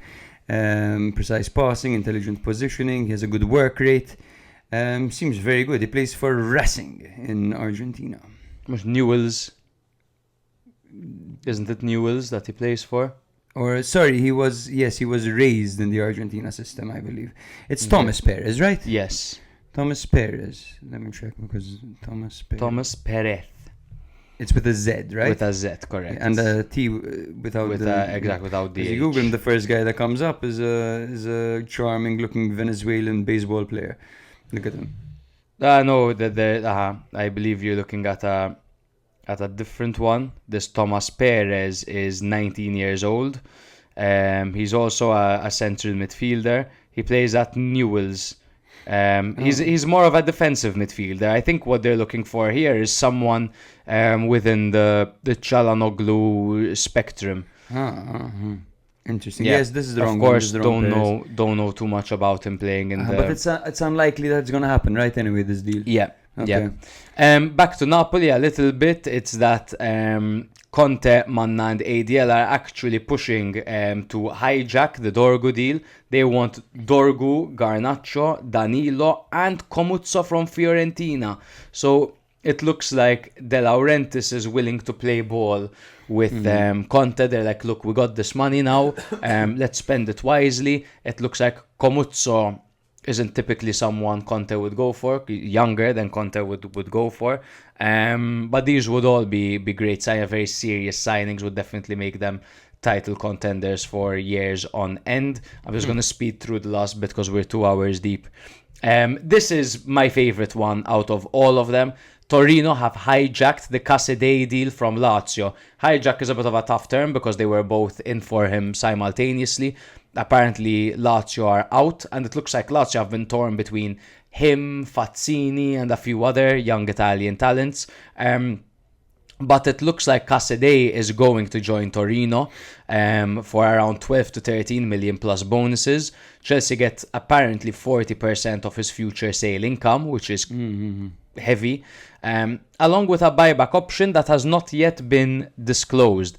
But what a signing that would be for Torino. For those of you that aren't too familiar with Casadei, he's one of the brightest talents I've seen in Italian football. When you think of I think of who he reminds me of, I think of players like Ilicic. When it comes to his size and his technique. Yes, because he's 6'4" and he's got the touch of a god, and he is very good at actually. He's got a great eye for goal. Let's say that. For example, he excelled with the Italy youth teams, and you could see like what kind of player he was in 2022, especially with the under-20s. In 9 games, he scored 8 goals. You know what I mean? Like as a midfielder, that's wicked. You know, he's been playing in England. And I think he would benefit from a move to Italy because he's 22 years old now. Apparently, by the way, Torino had the edge because they were willing to accept an obligation deal, where Lazio only wanted an option.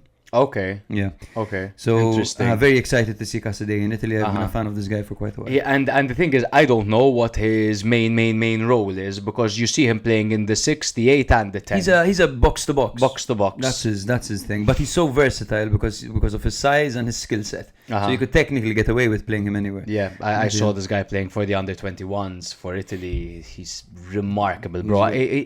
It's always him and Pafundi that catch my eye. Pafundi's wicked as well. Pafundi's And he's also back at insane. Udinese, Pafundi now. And the coach Oh, he is? The coach said watching him train is beautiful. I can imagine. Yeah. Pafundi, super ambidextrous. Yeah. Monza are interested in Balotore and Origi. But Throwback. enjoy. Throwback. They've also signed Red Star Belgrade Stefan Lekovic on a loan. He's a 21-year-old centre-back, 6'3". They play a 3 at the back system, so it's good to have some depth over there. Dele Alli to Como has been confirmed. Here we go. Dele Alli, it's good to see him back, and I think he's going into a good place with Cesc Fabregas. Obviously, if you haven't seen the podcast of Dele Alli talking about his struggles in life, go watch it and get some tissues, because it's really sad. He was sexually abused at the age of 6, and he had to go to rehab at the end of his loan at Besiktas because of a sleeping pill addiction. Yeah. Absolutely tragic. And he hasn't been on top of his game for a while. You know, he's had not loan spells at Everton and Besiktas, where he didn't really hit the ground running. He was excellent at Tottenham in his prime. In his prime as a trequartista, he was excellent. Unbelievable. That goal where he's spinning is incredible. One of my favorite goals ever, and a hugely wasted talent. I think he's going to a good environment though, where the goal is don't get relegated. For Como, it's of course a nice place where he could have a nice life and go for Rebuild a his walk confidence outside, you know what I mean. No, but that shit is super important, especially coming off like a sleeping pill addiction and stuff like that. Being in a nice environment is super important. So good luck to Dele Alli. Like if anyway, this my gets to him, advice we is love you. don't take him on fantasy football. Yeah, it's a gamble. It's a gamble. Zerbin has been loaned to Venezia, mashallah, because he hasn't been getting minutes with under Conte, and he's not a talent to be wasted. Absolutely. He had those 2 goals in the Super Cup last season. Yeah. Remember when one of them he got concussed? And Yes, he got concussed. Bro, I went to the bathroom. He was concussed on the floor. When I came back, he was celebrating a goal. Like, it was ridiculous. On loan, Atalanta goalkeeper Gollini will leave for Roma. Glorious. He's as cover, obviously, for Miles Villar, and to replace backup keeper Matt Ryan, who is set to join Lens. For Campbell, bro. Hit it. What? Hit it for Campbell. Gollini. You're welcome, Camp. Meanwhile, they're saying Balotelli is set for a free transfer after there's the imminent arrival of on loan West Ham attacker Maxwell Cornet, and they're saying they're bringing in Cornet as a replacement for Balotelli, but Balotelli took to Instagram stories today and said, "I'm not leaving. I'm a Genoa player." He said, "Please don't start making up what I'll do or where I'll go. I'm still a Genoa player, even if someone wouldn't want it. But I respect the fans first and foremost, and then the club." Yeah, he put the club in inverted commas. It's such shit, yes. So Cornet is a player that he's a winger though. Cornet, huh? He's a winger, but like an inside kind of winger. He's had successful spells, and he's had more recently less successful spells. Let's just put it that way. A few loans here and there. He could surprise us in Italy though, because it was the Premier League that he was attempting to perform at, and with Southampton and West Ham in particular have been quite banterous. Southampton are a team that always struggle to stay in Serie A, barring those couple of seasons where they had Ricky Lambert up front and some other fantastic players, but they always do really weird business. On the other hand, West Ham, they have a problem with signing names and not talents. And I think Cornet was unfortunately he got the short end of the stick over there. But he could also turn play things fullback, around. apparently. He's done it before. Yes. Yeah. He's quite a powerful player, and he's only 28 years old. He's 28. So they're getting a player in his prime. Wow, he's been around for a while. Yeah. Cornet. Yeah, he was good at Lyon, was it? Yes, Lyon, exactly. Yes. Used to love him on FIFA. Yeah, Cornet and Terrier. You remember Terrier? Juric to Parma. Here we go. It happened. Bizarre move, but I guess he's going to serve as a vice bunny. Cool. Yeah. I'm all for it. Anywhere because Juric goes, I'm happy with it. Because they were playing, if it wasn't Bunny up front, they were playing anyone and everyone up front. Yeah. The high last played striker. Chantelier. Something like that. He's not bad, but he's no bunny. Champignon. Juric will give them a new avenue to attack. Yeah. Palermo want Palo. They told Venezia, we'll give you 2.5 million. They're like, no, give us 4. Yeah. So let's see what happens there. Sounds like a very exciting back and forth, though. Absolutely. Palermo. Palermo. I think they wouldn't be foolish to sell him, to be honest. It's not like he's been doing much Depends, right? It depends. If it's like captain, it depends who they bring in. It depends on what his replacement. effect is on the dressing room as well. Exactly. Before we go, very important, Wonder Unks. So I'm going to give you a few with one each. Wonder Unks, or you want me to spit box? I haven't prepared any Wonder Unks, so go crazy. They're all here, bro. Okay. Ilicic and Papu Gomez. Yo. Wonder Unks. Simeon Wankwo. Wonder Unk. Miccoli. Wonder Unk. Sebastian Giovinco and Di Natale. Wonder Unk. Pellissier. Wonder Unk. Bonaventura. Wonder Unk. Amauri. Wonder Unk. Saponara. Wonder Unk. Wonder Unk. He was quite good as a kid. These are like imagine Saponara at a family. Diamanti. Wonder Unk. Giaccherini. Wonder Unk as fuck. Wonder Unk as fuck. Imagine these guys at a barbecue, like in their 40s with a bit of a belly, like bald, you know, and they tell you, I used to be a footballer. Yeah, you're like, no way. And then like they just get the ball and their technique would still be flawless. Absolutely. Wonder Unks. I love Wonder Unks. Yeah. Viola. Wonder Unk. But that's it for this episode, guys. The transfer segment is taking up a lot of talking points that we could really be using for the match day. So to be honest, I'm looking forward for it to end. I hate speculation. We hate the transfer window. We're not when it comes to the pod. Yeah, we don't like being a news platform. No, and we don't want to compete with news platforms. We don't want you to get your news from here. We just want you to listen to two chill guys talking about football and our observations of particularly the smaller teams. Unfortunately, that's taking the limelight away from that. But in a couple of weeks, it'll all be over. Hopefully Milan make some good signings. Because rumours are fun, but actually gathering all the rumours, seeing which ones hold weight. Last episode we confirmed Colomwani. Next thing you know, it's not going through. So there's that thing, or it might not go through. Rather, it's unfair because it makes us seem unreliable in that source, and I really hate it. Yeah, but next week we'll be back same time because there's Milan Champions League Wednesday, I believe again. So we'll be back. Have a lovely week, guys. Don't forget to tune in to watch Champions League action today and tomorrow. We love you all and we'll catch you all soon. Mwah. Bye-bye. If you like Serie A or have ever liked it in the past, it's a good opportunity for you to listen once a week and you'll get filled in. In the football weekend, that's like the main dish. But then a few days later, you drop your episode and that's like the dessert. And the dessert is just perfect. It's good, the cake. It makes it feel like we're all sitting in a room together, just BSing with each other. The atmosphere is fantastic.